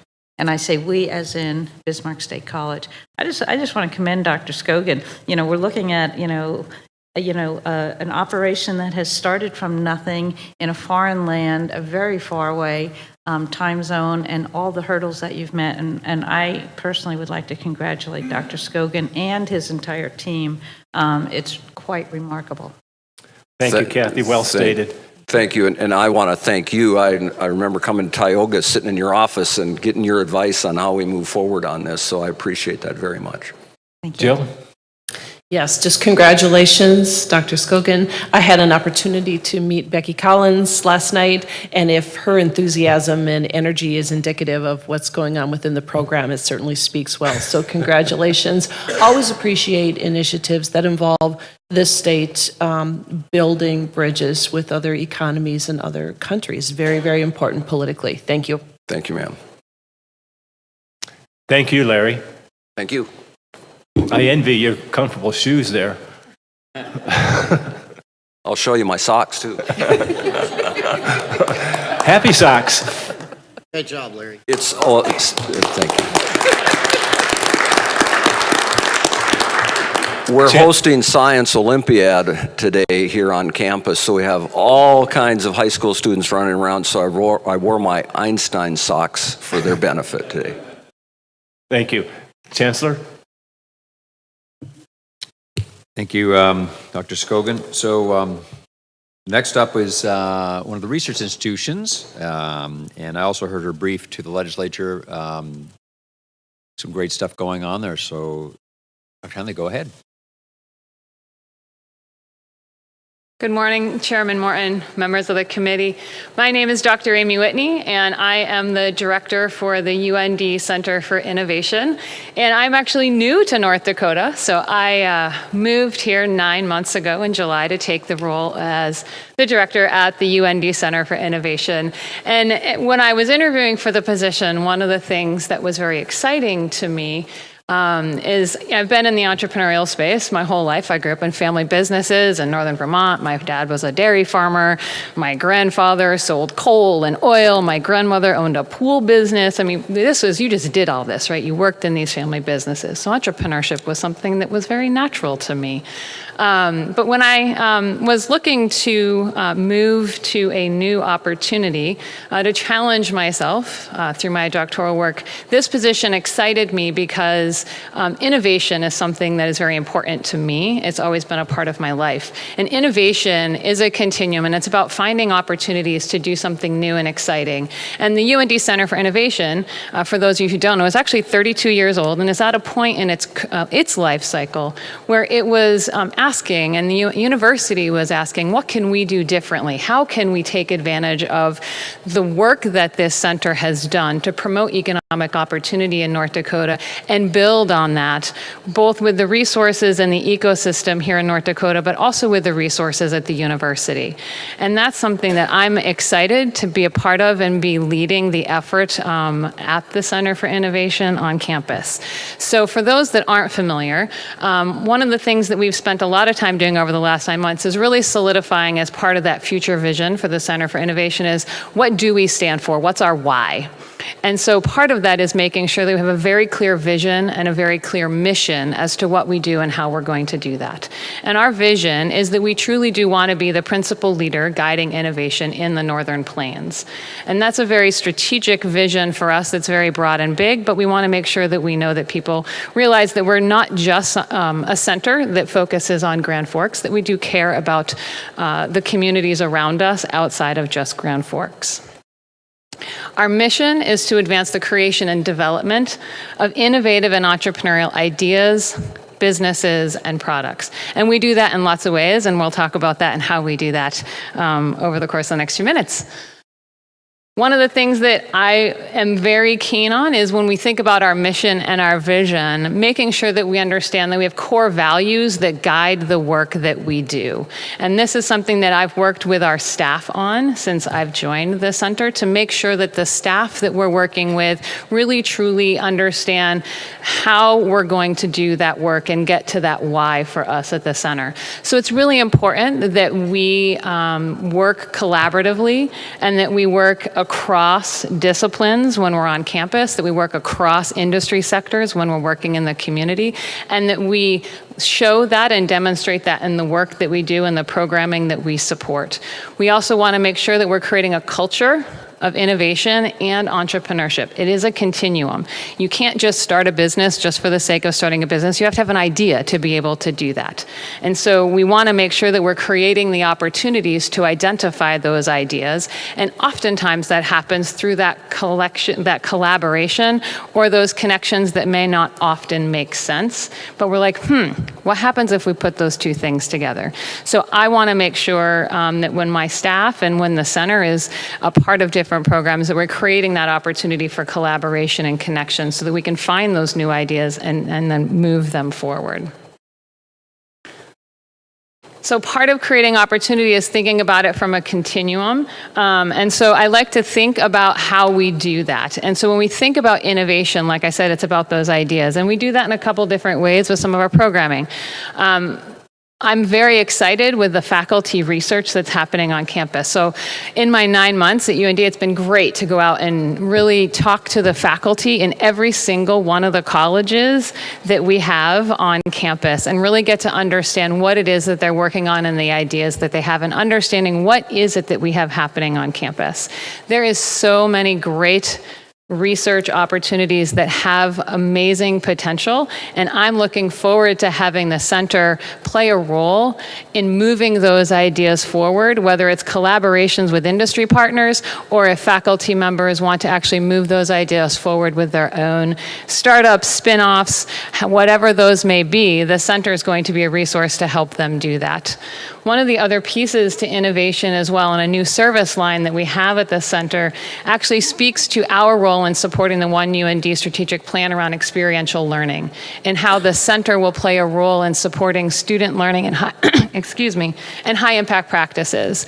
So we're launching in May something called the Innovation Studio, and we're going to be using design thinking training, and we're partnering with the International Association of Innovation Professionals. And we're going to be training students in how to use design thinking, which is a creative problem-solving framework. How do we use those skills to solve challenging problems in industry? Once those students are trained and certified, we're going to actually partner those students in high-impact practice internships with those industry partners to work on addressing and coming up with new ideas to solve challenging issues in multiple industry sectors. So we're launching a pilot in May. Our first courses and trainings that are official and credit-bearing for students will launch this fall. And we're doing that in partnership with both the College of Business and Public Administration and the College of Engineering and Mines. So we've made very strategic partnerships to help us get that program off the ground in a very short period of time. When we think about incubation, that's the next step in that innovation continuum, right? You have your ideas, now you need to take it to market. When we think about incubation, the Center for Innovation is about an 11,000 square foot building on campus called the Ina May Root Entrepreneurship Center. In that space, we have the opportunity to support entrepreneurs who are moving their ideas forward in lots of different ways. And that incubation space comes with coaching and mentoring. We have anchor service providers, and we'll look about that in a second. But the point of having a place and a space is that we have a neutral location where people can come and they can get support and guidance to move those ideas forward from lots of different types of mentors and experiential partners. The end goal of creating opportunity is that we do want to have that vibrant economic opportunity driver, and we want to create an ecosystem that makes it exciting to see that you can move ideas forward. I've spent a lot of time talking about our commitment to commercialization, especially through this legislative process. It's been exciting to hear the conversation here in North Dakota around how do we come up with new ideas, how do we move research forward, and then how do we support that. And at UND, one of the things that I've been enjoying working on is partnering with the Vice President for Research Office and that staff as well, and thinking about how do we really move forward this commitment to commercialization. And so I kind of look at it as a multi-pronged approach, but with that commitment to commercialization, we've already put a lot of things in motion. We've recently just hired a commercialization specialist to work in the autonomous industry sector. So one of the grand challenges at UND looks at and focuses in the aerospace and UAS sector. And so we were able to write an EDA grant to get a university center where we can focus specifically in commercialization in the autonomous sector. That particular grant funds 85% of one of my staff members' time to work in that industry sector. And that's a statewide university center project position. So when you are at your own institutions, if you have ideas and you have work that's going on in that space, Renee Shelton, who is my commercialization specialist in that area, is willing and very open and desires to collaborate with all of the different institutions, both industry sector and academic institutions across the state to do that work. Because when we all move ideas forward, the state of North Dakota wins, and therefore everybody succeeds in that way. So when we wrote that grant, we made sure that it had a statewide focus. The other thing that we're committed to is hiring a commercialization manager at UND. And that particular position, ideally, we're hoping will be grant funded as well. We're writing a grant, ideally to be 50% grant funded for that position. But ideally, that position is going to help us manage the moving parts of the commercialization process at UND. We're also partnering with the Bank of North Dakota, NDSU, and the Department of Commerce, who's going to be hiring a commercialization developer. And we're looking forward to working with that person. And the role of the commercialization developer is to really help us source those industry partnerships and think about how we're going to be funding and sourcing those research opportunities where we can use research to identify new ideas and bring some of those collaborations to the table. The other piece to this also is that we at the center are going to be sharing a development officer through the Alumni Association Foundation. And that development officer is going to help us do some of the sourcing for sponsored research and helping us find opportunities where we can do some fundraising to help us commercialize ideas, whether that's selling our IP, making sure we can license some of our IP, helping us identify CEOs if we need to, because we have faculty who might not want to start their own startup, but they want to be the intellectual kind of talent of the team, but they don't want to run the day-to-day business of a startup, because that, as you said, Chairman Moran, is hard work, and it's not something that everybody is cut out for. And so we want to think about, are there other ways to help that process move forward, but not have great ideas just sitting on a shelf, not being part of moving the market forward. And then I'm also excited that we're going to be implementing a commercialization team on campus, and this team's going to be comprised of members of my staff as well as some staff through the Office of the Vice President of Research, and that team's goal is to assess, measure, and monitor what's happening with commercialization efforts on campus. Data-driven decision-making is something I am committed to being able to say, what are our numbers, what are our metrics, how are we measuring that we're moving these efforts forward, and I want this team to help us make sure that we can say, this is what we're doing, this is the impact that we're having, and that we can actually look and see some data behind those decisions. So you have an idea of what we're looking at right now and where the center is at in our incubator and the impact that we're having. We have different types of tenancies and different types of tenants in our building.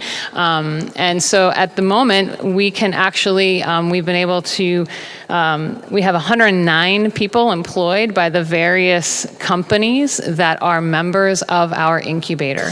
Those might be employees through our virtual tenants, which is a way for businesses that need a physical address but don't need office space. Or one of the other ones that's been growing for us is international companies that are partnering with the university who want to do business in North Dakota. They need to have a soft landing location in North Dakota. Our center can provide that for them through our virtual tenancy. And so we have the ability to help international companies begin the journey of working with us here in North Dakota to do their work through the center. We also have physical tenants, and then in addition to that, we also are starting a new kind of hybrid between the co-working model and an actual rent a space from us. We're calling it a desk for a day type of option where you might need a private office for the day, but not all the time. So, and the other thing we have at the center is what we like to call our ecosystem anchor partners. We can't do this on our own without the ecosystem supporting us. And we are blessed at the center to have great partners like the Small Business Development Center, SCORE, the Bank of North Dakota, actually physically located in our building. And those anchor tenants, as I like to call them, really are great resources to the tenants. And we are able to, kind of create that one-stop shop kind of feel for the tenants, and they really appreciate it. I've heard it multiple times. It's so great, I can just walk right across the hall and I can go talk to Nicole or I can go talk to Ty. It works really great for them. When we think about our campus and community impact, one of the things that I think is exciting is to think about, in a very short period of time of 9 months, what we've been able to accomplish. I'm really excited that we have 4 faculty fellows that we've already been able to name to the center. 3 of those fellows are helping us actually recruit our first group of faculty researchers who want to move their ideas forward. We're going to be running a 5-week boot camp this summer, and so 3 of those faculty fellows are going to be helping us source 10 to 15 projects that we will put through a 5-week boot camp this summer as our first step towards creating an actual formalized, structured process and ways to engage with the center for faculty and students to begin to commercialize their ideas. And think through what are the processes of starting a business. And that process will involve very early stage pieces of the startup process around where's my market, who are my customers, and really helping the faculty and the students who have those ideas think through what are those early stage elements of that. And then, as I said, we got the pilot for the Innovation Studio starting this summer and really trying to bring those high impact practices to support experiential learning as well. And then when we think about our community, we have an amazing ecosystem to support entrepreneurs in North Dakota, and I'm hoping that we get to continue to support that ecosystem and find lots of different opportunities to continue to connect that ecosystem and work together across that, across different divisions and sectors. And I can tell you without a hesitation of a second in Grand Forks that ecosystem is very vibrant and alive, and we've spent some time, and I'll actually go 2 slides and then come back.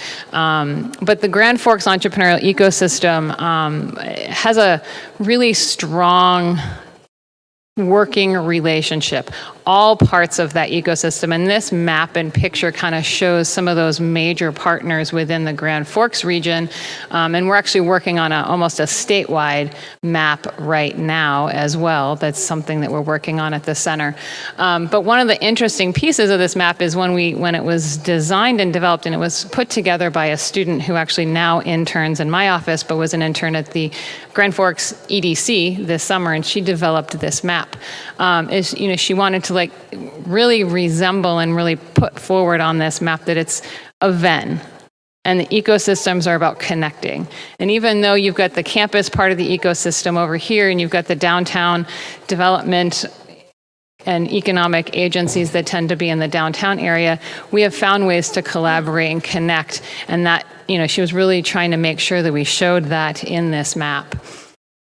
And thinking about that ecosystem at UND, one of the things that's exciting is our partnership with the College of Business and Public Administration and the School of Entrepreneurship.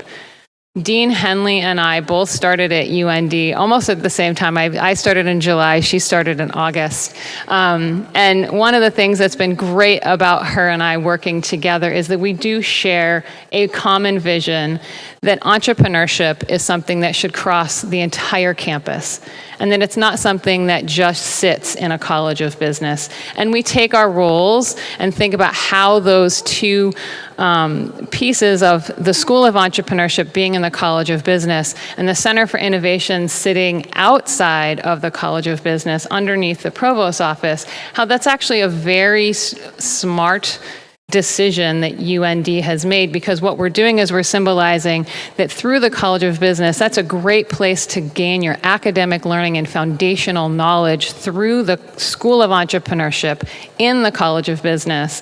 And then for us at the Center for Innovation, we're working hand in hand with them to provide the experiential opportunities through high impact practices to say, let's refine those skills, let's practice those skills, and make sure that you are refining your ability to be an entrepreneurial-minded student and an entrepreneurial-minded and innovative thinker as a young professional as you leave UND and move into the world beyond your time at school. So, that's something that we've spent a lot of time doing and working together over the last 9 months.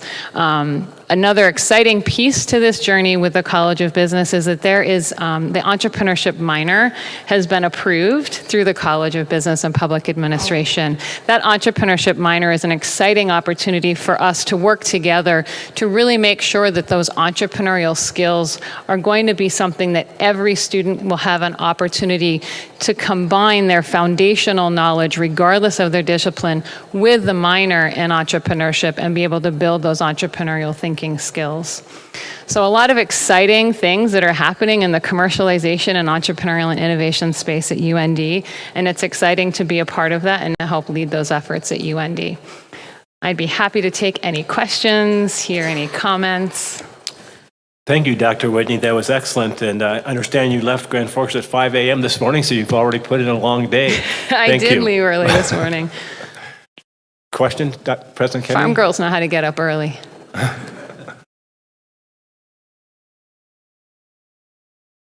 Thrilled to have Amy Whitney.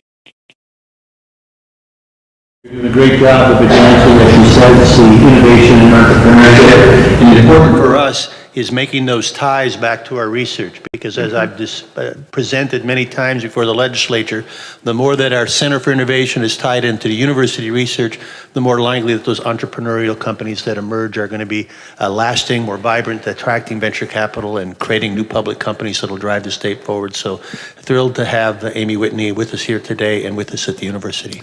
You raise a good point. Data supports that university startups have a much better chance of succeeding. And that's a message I know that both Dr. Brashani and President Kennedy have been trying to get across to our legislature.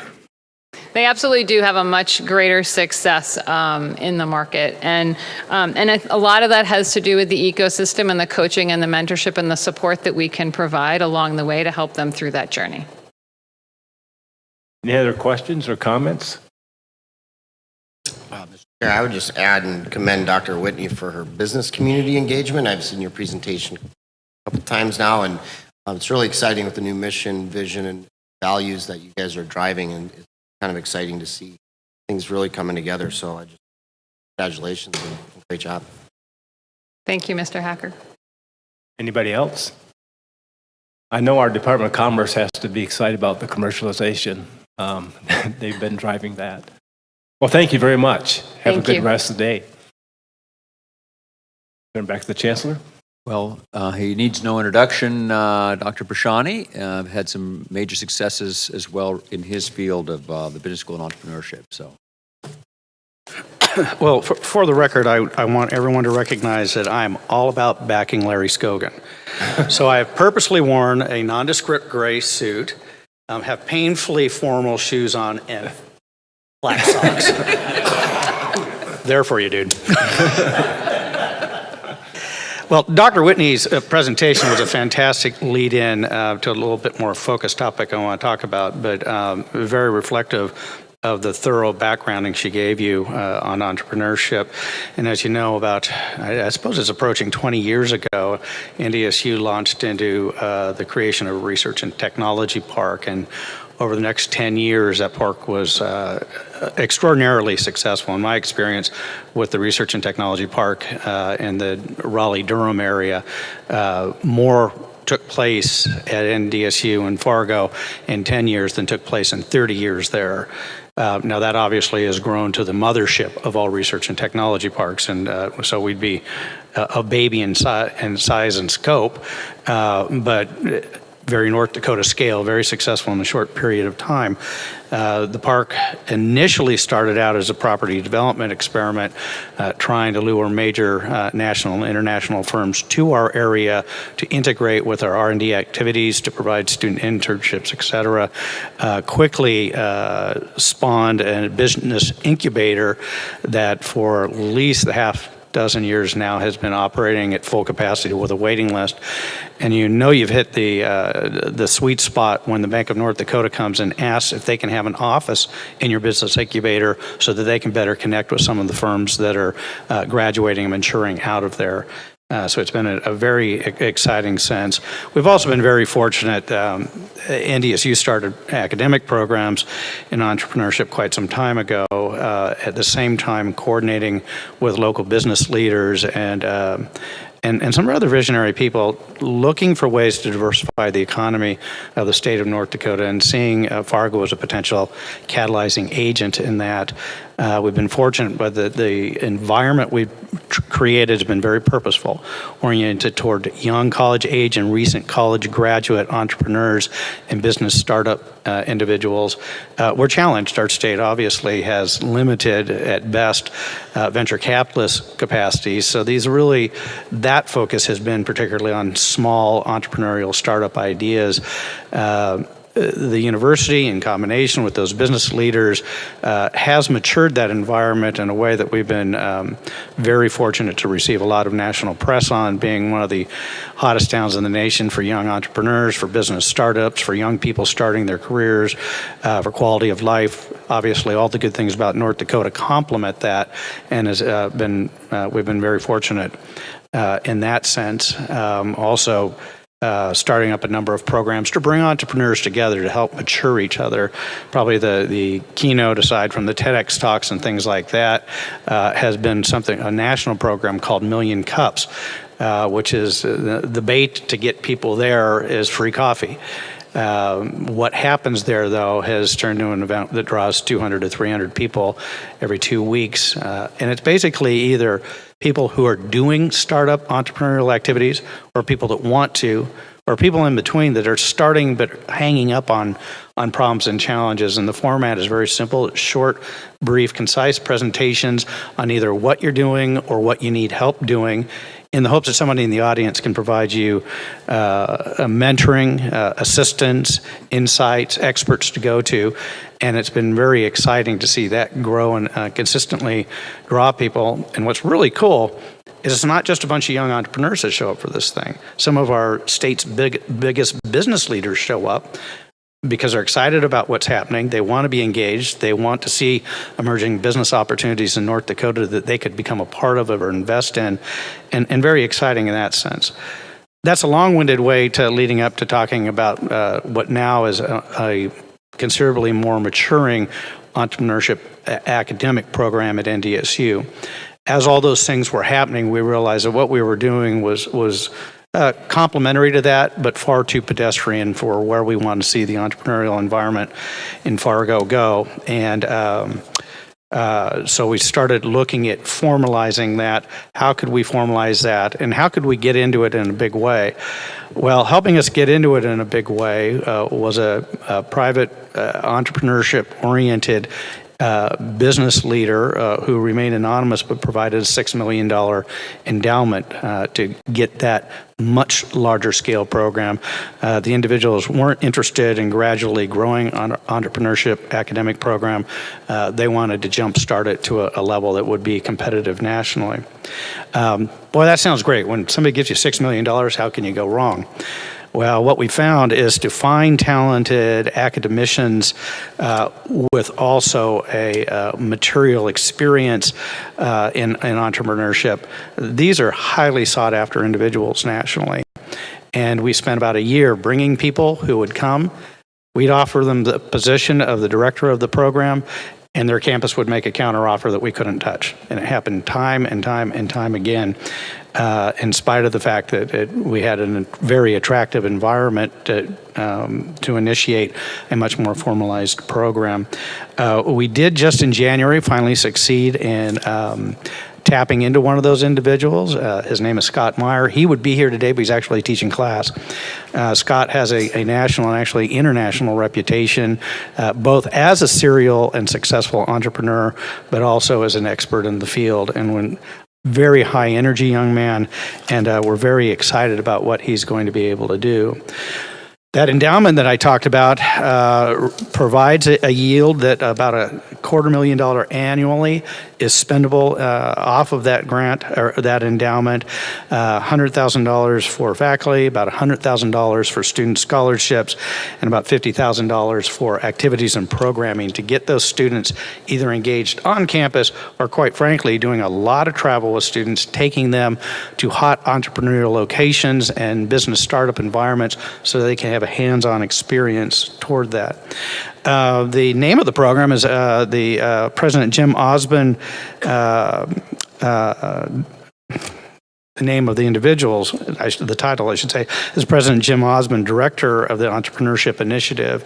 As many of you may know, Jim Osmond is a former president of NDSU, and the donors wanted to root this in some history and tradition behind that. Jim, I think, is still very active in the Dickinson area, actually was the interim president there before Tom got there, and remains active in statewide community. It is exciting to see the breadth of the donors' interests. Again, they wanted this not just to be an academic exercise, but also one that has a material value to it, and we're very successfully getting that going.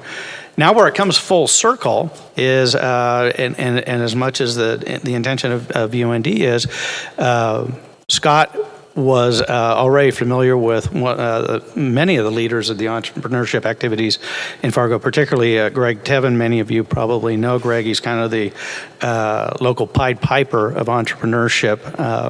President Kennedy and I just met with him yesterday, as a matter of fact, about a vision he has for a fully autonomous farm experiment in North Dakota. The neat part is that now they're looking at tying in the College of Business with what's happening in the research park and what's happening in the community, and having that not be a coincidental relationship, but a structured and fairly formal relationship.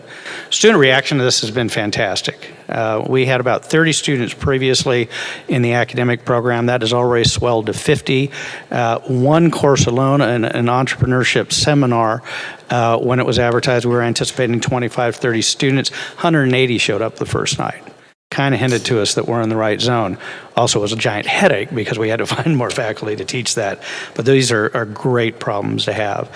And it's great to see where this is very quickly going as far as tying into the already successful research and technology park, the already successful incubation facility, the already successful academic program, and the endowment really has given us the opportunity to blend those all together. And that sums up my presentation. Dr. Whitney has saved me 30 minutes of talking about entrepreneurship, so I'm going to spare you that, and happy to take any questions you might have.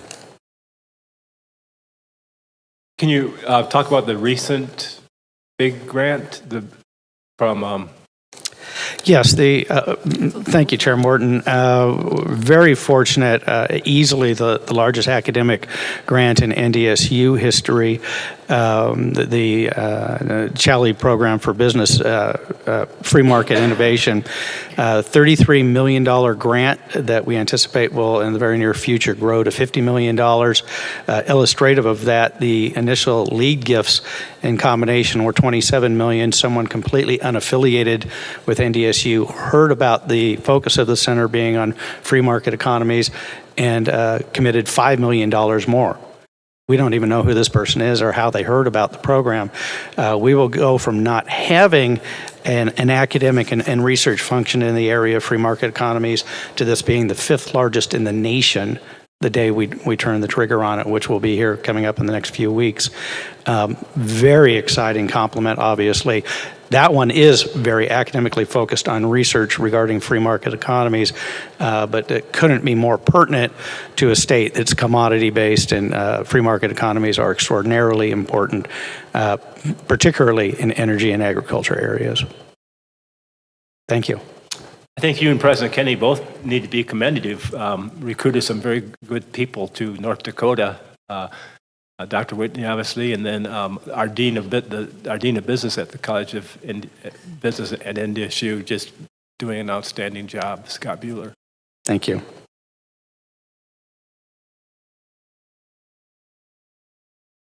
So, Chair Morton, moving right along, I'll quickly turn this over, but I just want to thank Vice Chancellor Dolan. The hours she puts in her team in the Capitol, and support from the rest of my staff in her direction has been remarkable. And also to thank Vice Chairman Hacker, who is in the Capitol frequently, helping advise us and explain the NDUS position on numerous complicated questions.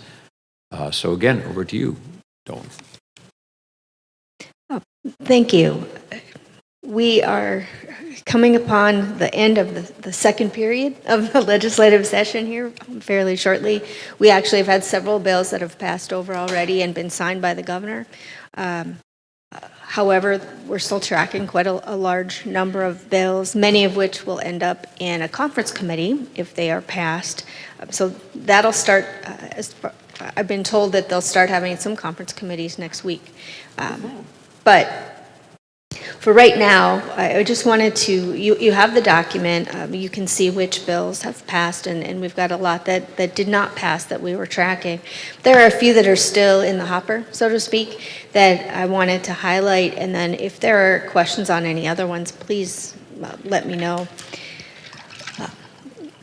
The first bill on the list that I wanted to mention is our appropriations bill, of course. That's House Bill 1003.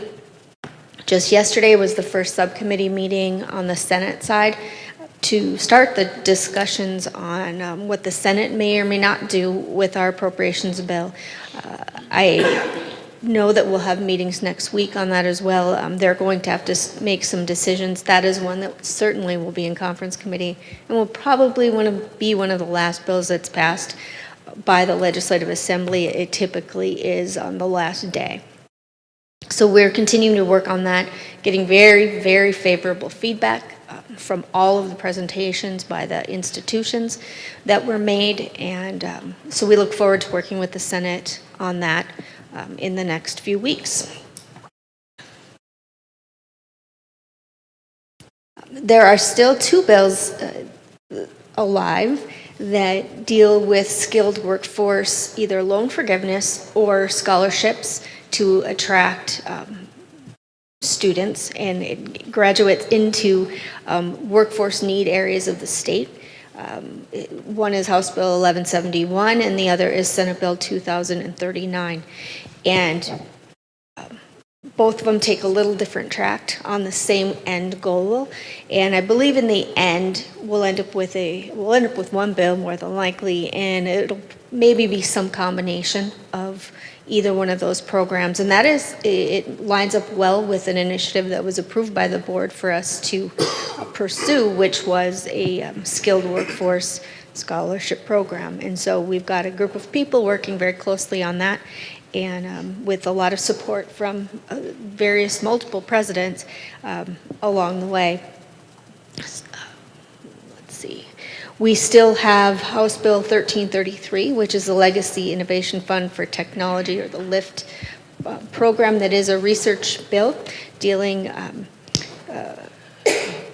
it has about $3 million in it at this point, and that is still being worked on the Senate side as well. And we're looking, there may be some amendments to that, but we have a team following that as well. So that's the research bill that's still in the works. Another bill that aligns well with our appropriation, it ties into some of the capital projects that were approved by the board, is Senate Bill 2297. That is in the House Appropriations Committee, and that would provide some bonding, if it were approved, provide bonding for a few capital projects. The committee has some work to do yet on that, and I would expect they'll probably be working on that again for sure within the next week, because they do need to start wrapping up some of these bills. I do expect that one certainly will be in a conference committee if it is approved by the House on the floor.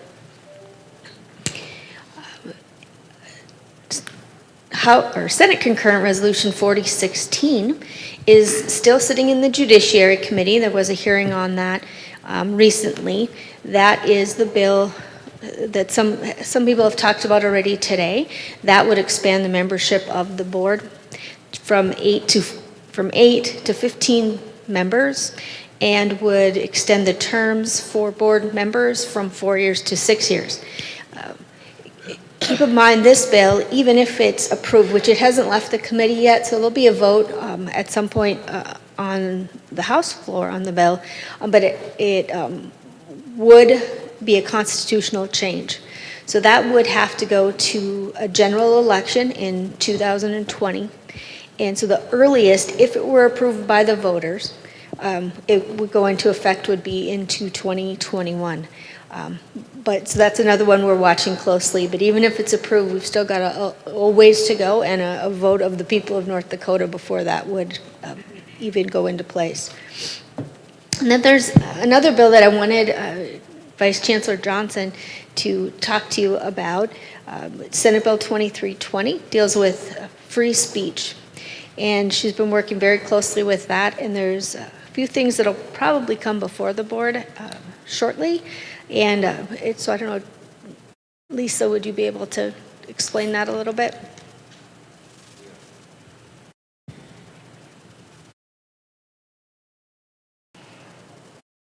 Thank you, Tammy, Chair Morton, members of the board. Senate Bill 2320, we refer to as the Free Speech Bill, entered Senate Education Committee.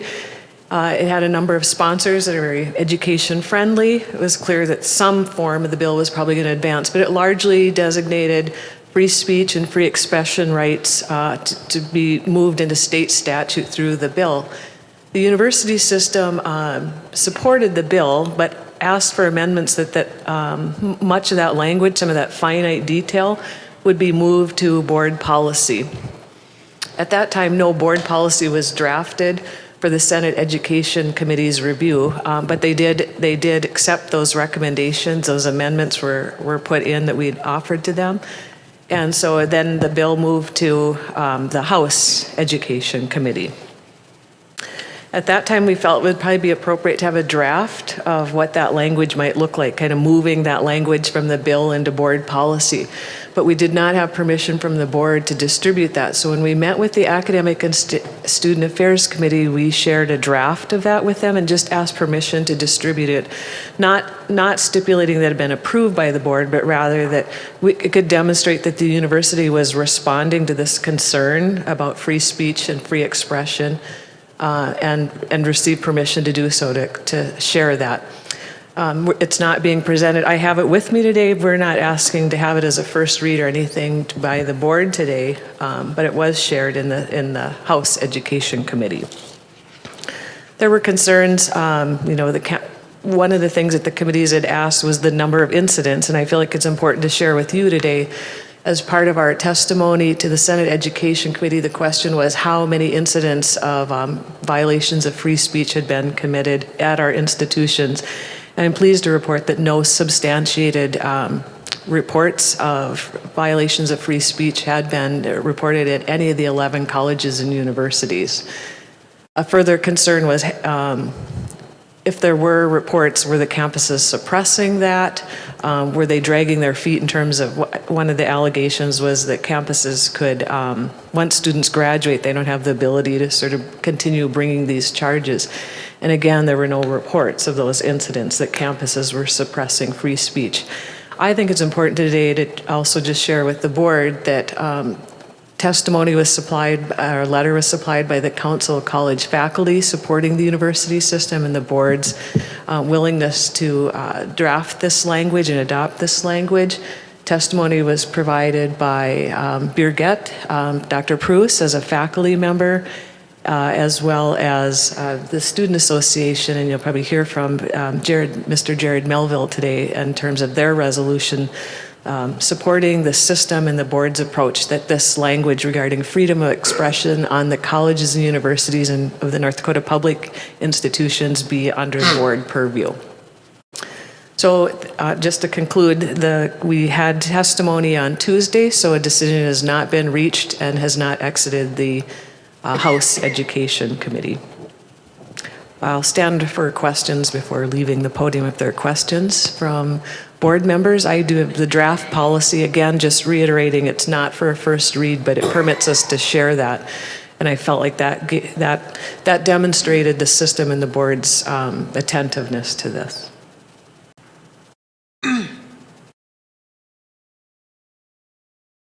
Any questions? Chair Morton, I note that I don't know that I'm looking at the policy, but I'm looking at the proposed statute. Provides that the State Board of Higher Education and each institution shall adopt a policy. We had a discussion earlier in the agenda regarding policies of the board and whether or not each institution had a policy. This appears to direct that each separate institution have a policy. It may be better that we avoid requiring each institution to have a policy so that we avoid inconsistencies in policies and perhaps have institutions look to the state university system for policies and adoption in the future and encourage the legislature to follow that same result. If we're going to have a unified system, we should probably have unified policies that take place all over. And the Chancellor indicated part of the discussion involved concern over litigation. And as a lawyer, I'm certainly not afraid of litigation. But one of the avenues to avoid it is through some form of alternative dispute resolution procedures. And so perhaps when the state, when legal counsel is looking at developing policies and procedure for dealing with complaints of this nature, we establish some form of alternative dispute resolution method that can be expedited, faster than a court proceeding, and can also help to address concerns without perhaps larger expense that could be involved in litigation. Mr. Morton and Mr. Traynor, I concur with those sentiments. Regarding system versus individual campus policy, a number of our institutions, the question was raised, I think, in another audience or council, and some of the institutions would do just that, just as opposed to rewriting an institutional policy. Many would do just that and just replicate and refer to board policy. And I think it's an appropriate discussion as we present the draft board policy to the council's Academic Student Affairs, Council of College Faculty, and Student Association. And the other concern too, I don't necessarily want to get into a turf war with the legislature, but we have governing authority over the institutions, and sometimes it's not appropriate for the legislature to say the board shall do something. It's up to us to decide what we do in many cases. I agree with that, and I appreciate the board's support on this matter, considering we didn't have a chance to consult you in advance of some of these committee meetings. So I appreciate the support of the board. Board Chair Morton? Yes. Yeah, from the point of view of the faculty, I do understand that we probably need to discuss how much of that stays at SBHE and how the individual institutions can do that. But I also had discussion at NDSU not too long ago about shared governance. And that is the involvement of faculty in the policy-making process that's relevant for the institutions. Usually that involves a faculty senate, university senate, faculty organization of some sort. And the higher up the decision is made, the less the faculty input gets diluted out. And we just discussed the larger board and the diluted out faculty input. If it stays entirely up at the board and everybody just adopts it, there will be very little faculty input. I also think that depending on the size of the institution or maybe even where they are and the particular cases that they may have experienced, there may be differences between the institutions. As a final point, I have been on faculty senate, I've been faculty senate president at NDSU. The policies at the institutions do go through legal counsel before they can get approved or signed by the president. And that means there is somebody who's making sure that all the state policies, federal policies, state laws and whatever are being followed. So they do have to be in agreement with that. They cannot be in conflict. And I'm hoping that that process is working to the extent that they really aren't in conflict.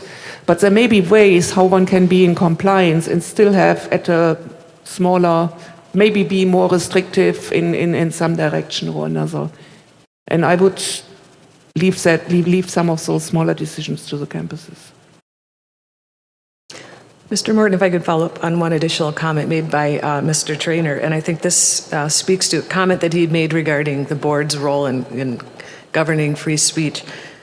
In terms of the board being nimble and more responsive, I think it was 1 week ago, an executive order was issued that campuses didn't have a free speech policy.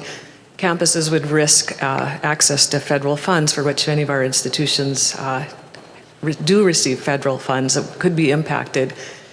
Unfortunately, when that executive order was issued, the finite details or the parameters of, what compliance with academic free speech were not included in the executive order. And the statement from the Federal Office of Management and Budget was that those details would be released in the months and weeks to come, in which the legislature, the North Dakota legislature, will have concluded by then. And so that puts us in a difficult position in terms of reconvening to have, if this bill were to have that under the purview of the legislature, that puts us in a difficult position.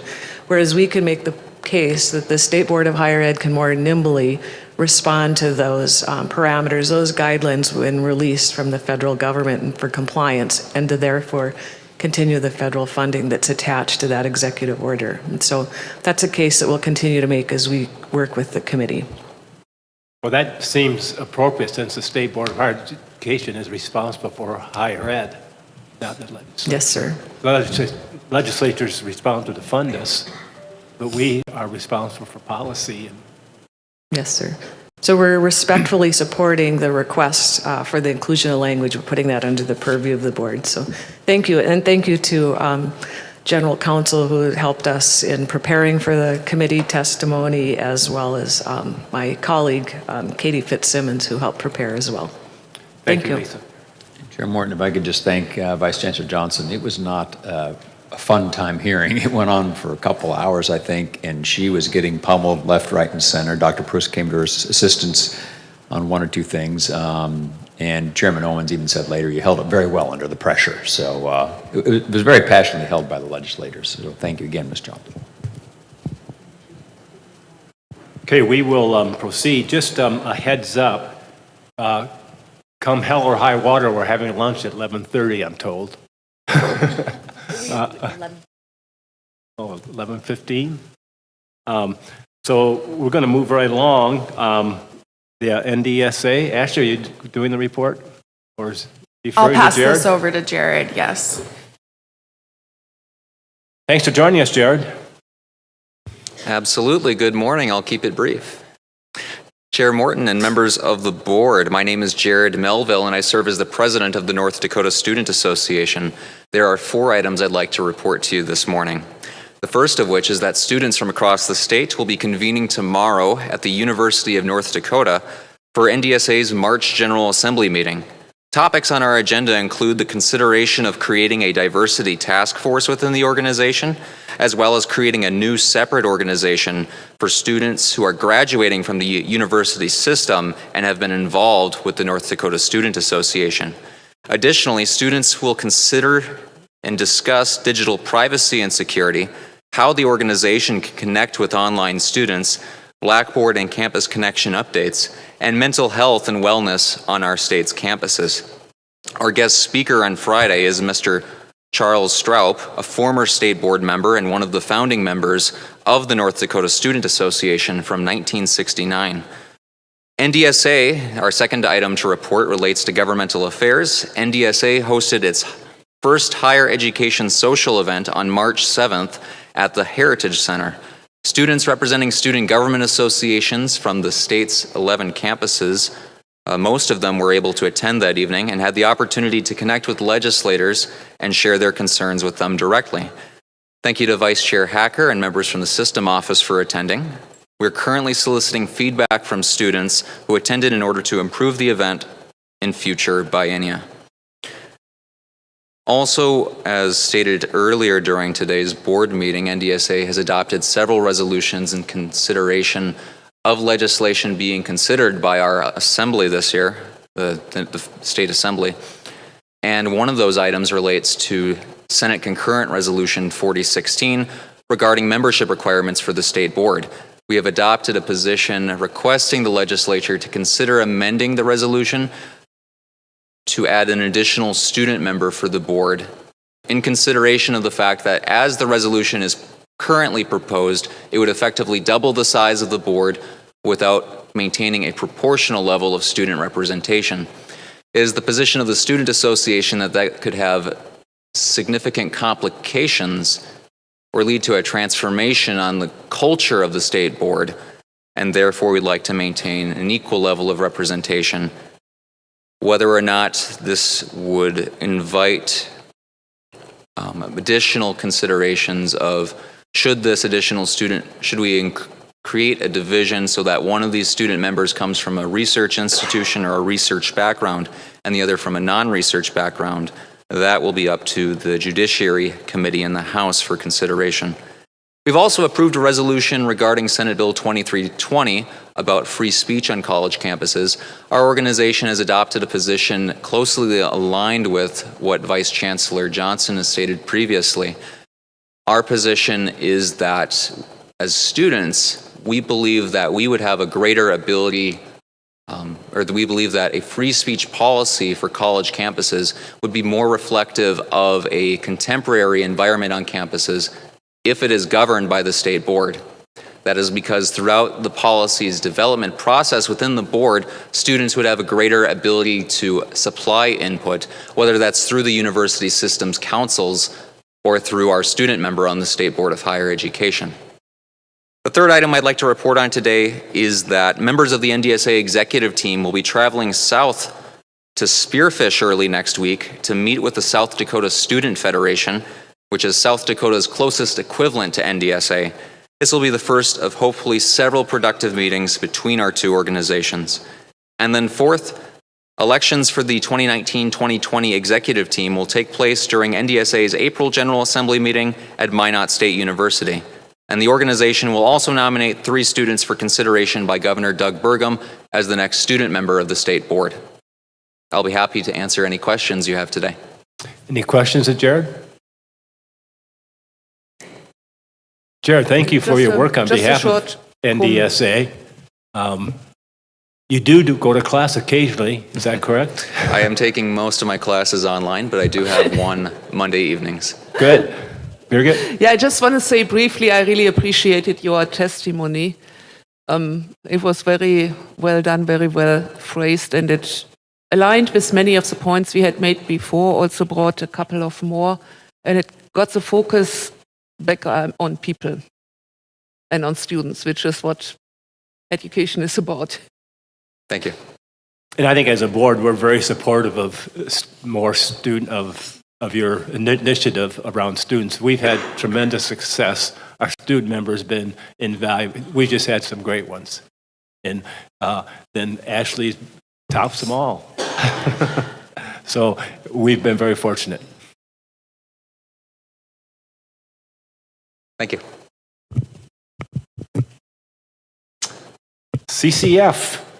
So I guess I'm the next one up. Anyways, CCF has met and they have 3 items that they like to report. Regarding legislation, they had a testimony for HB 1206 that Joan Oz from Valley City excellently presented and had been voted on by CCF. They wrote a letter, as Lisa Johnson already mentioned, on SB 2320 that was delivered to the House Education Committee. And then they are still discussing what they want to do about issues with the travel reimbursement system. You're done? I'm done. Congratulations. Any questions of Birgit? Okay, Staff Senate, Andy. I wasn't quite ready. I was expecting a little bit more than that. That's okay. I'll try to keep my comments brief as well, too, so we can hit our mark here. Thanks for the opportunity to give a brief report. So I sent the updates like I do every meeting, just to highlight a couple things. Bismarck State did a staff appreciation thing over spring break, which was Dickinson State University is working on a staff emeritus policy, kind of prior to what we, State Staff Senate, were working. North Dakota State College of Science is doing a staff spotlight program to kind of recognize employees. And finally, this one I thought was a kind of North Dakota in roots. Like Valley City State held a hot dish cook-off over spring break, which I think has roots in, North Dakota and our food loving. So I thought that was kind of unique.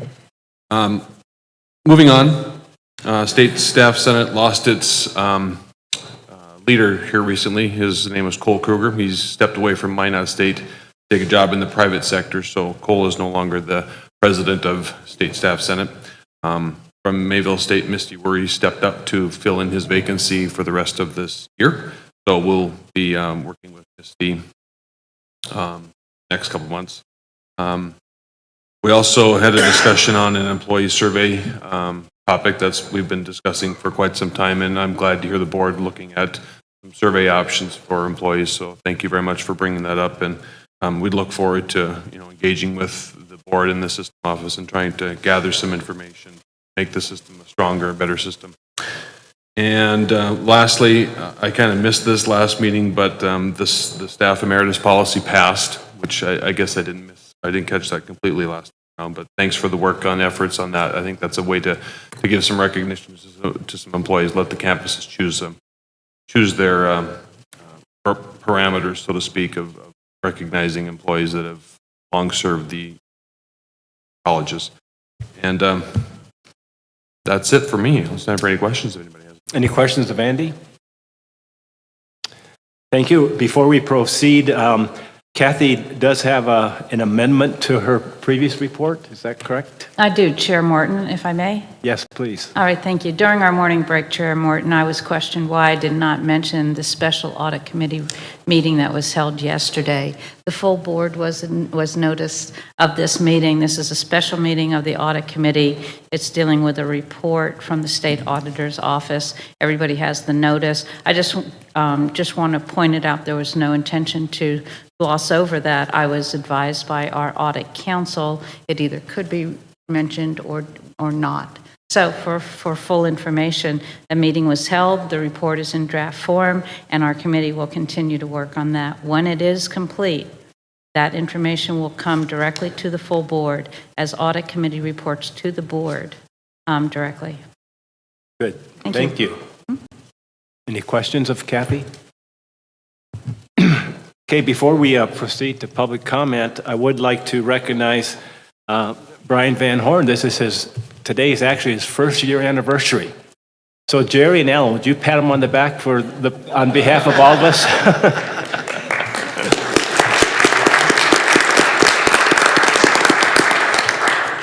Congratulations on your one-year anniversary, and President Kennedy has an introduction he'd like to make. Thank you. I'd love to introduce our new law school dean, Michael McGinnis. He's been with the University of North Dakota Law School since 2010. He fulfilled my lifetime dream to be a graduate of the University of College of William and Mary Law School, number 3 in his class, who brings a lot of expertise, a lot of honors he's received already and innovations he's done. I want to recognize Member Dan Trainer and the State Board, the head of the State Bar Association, for giving an opinion in the papers in favor of him, but both the provost and I are very much looking forward to working with the new dean, and I encourage you to get to meet him over lunch. Thank you, Mark. Welcome. Congratulations.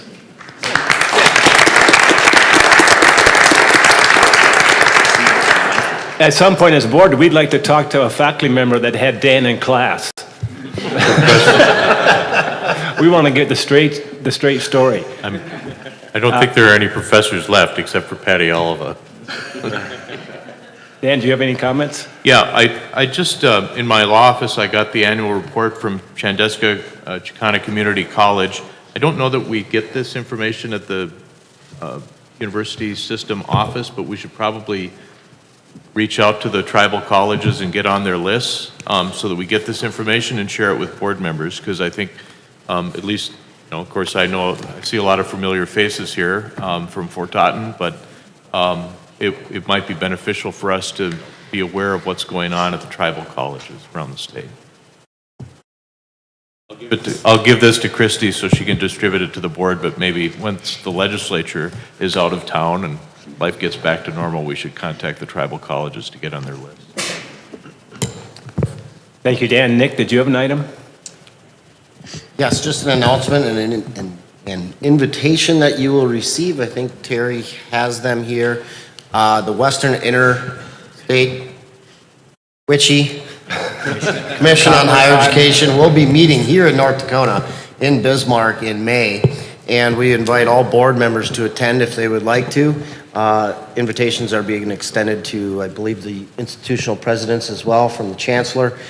This is a unique opportunity to get together and learn more about WICHE and the many, many programs that they offer to North Dakota students outside of our state that travel there at a significant discount, but also the programs we offer here in the state for those students coming from the western states. Just like MEC, these are two compacts that serve our state really, really well. It's exciting to have this meeting here in North Dakota. In fact, the governor is going to join us the evening, Friday evening, I believe it is, for the reception and the dinner. And so please do consider, if you have time to make it, to learn more about what we're doing at WICHE. It's kind of exciting to have it here in our state. It rotates, so about once every 10 years we get this opportunity. Thank you, Nick. I did attend one WICHE meeting on behalf of somebody else in Coeur d'Alene, Idaho, a beautiful resort area, but I'm sure we can match it. Phil, did you have something? Yes, sir, Chairman Morton, just to remind the board and Mr. Trainer, thank you for pointing out the relationship with the tribal colleges. That's one of the things that we've established, and one of the things that the board did was to invite the tribal college presidents to our board meetings. But I didn't know that they had mailing lists like that, so we'll make sure and get on it. Thank you. Public comment. Do we have anyone who wants to participate in public comment? Deb? Thank you. I'm Deborah Dykseth, Special Counsel. Why don't you come?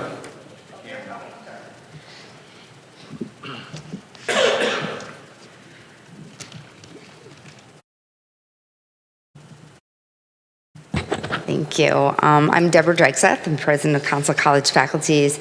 And as you know, we were quite concerned with and wrote a letter about the Bismarck State College partnership with the Kingdom of Saudi Arabia. So I did have a couple of questions for Dr. Scogan, if he has a minute.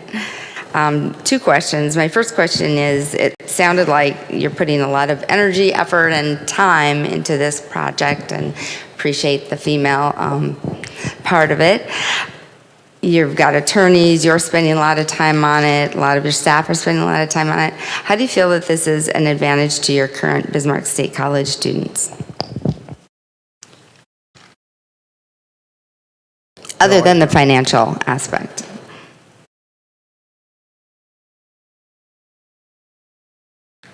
You can come up here with me. That'd be fine.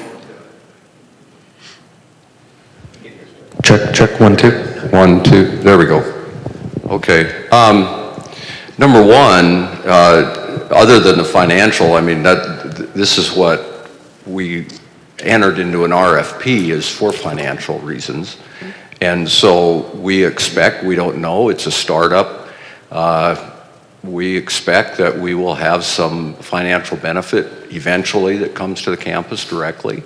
Number two is the experience involved in this is incomparable for, we're making better employees that are working in this international environment, the experiences they would never have in any other circumstances. We're very proud of that. Number three, we don't know how all these relationships are going to end up working out. We can have, we've already had folks from there over here interacting with our folks. Some of the conversations have been about bringing students over here and then sending them back. So we don't know what it's going to look like. But I think this is incredibly valuable. An experience, building bridges, somebody mentioned. That's what we're doing. Thank you. Anything involving the Bismarck State College students would be a real positive. As you said, you're moving in that direction. My second quick question is, do you have a break even with the number of students? You mentioned that you weren't able to get as many because of the facility limitations. The financials on this, we're not using our appropriated dollars to pay for this operation. This is a non-credit operation, just like if we were setting up a training program. Well, we've set up a training program in Australia and New Zealand, and that comes back as non-credit payment to the campus, and then it's used by the campus. Okay. All right. Thank you. Thank you. Any questions? Okay, we are assessment. I'm sorry, is there any other public comment? Chair Morton. Steve? A quick personal point of privilege here. I want to recognize it's an exciting day and exciting week in Minot. On Tuesday night, the Minot State Beavers club hockey team won the Division I ACHA National Championship. So I want to congratulate and recognize head coach Wade Regier and all of the players from Minot State on the team. That championship was played down in Frisco, Texas, which I know is a familiar name to folks from North Dakota as well. This was our second Division I ACHA national title, and I raise that for two reasons. First off, there's more than one campus that can win a national championship in hockey in North Dakota, and there's more than one campus that can win a national title in Frisco, Texas in North Dakota. So it's a great, we're doing a community celebration later this afternoon in Minot, and then a campus celebration tomorrow. And our women's team is down there as we speak, and they won their opening round game yesterday, 16-1. So we're hoping to, by the end of the weekend, have two national champions. So thank you for the time. Well, thanks for sharing that point. We'll take it. Any counter argument? No, but Chair Morton, I have one last thing. I forgot that earlier. I want to thank Lisa for her wonderful testimony and for really standing your ground. That was amazing. Further public comment? Hearing none. Assessment of meeting and future agenda items. I fully understand policy is an important part that we do, and we spend the appropriate amount of time on policy, which we should, but we also had a good mix of some input from the campuses. I thought that was excellent. Each campus presentation was enlightening and positive, and we just will continue doing that. Any other thoughts on today's meeting or future meetings?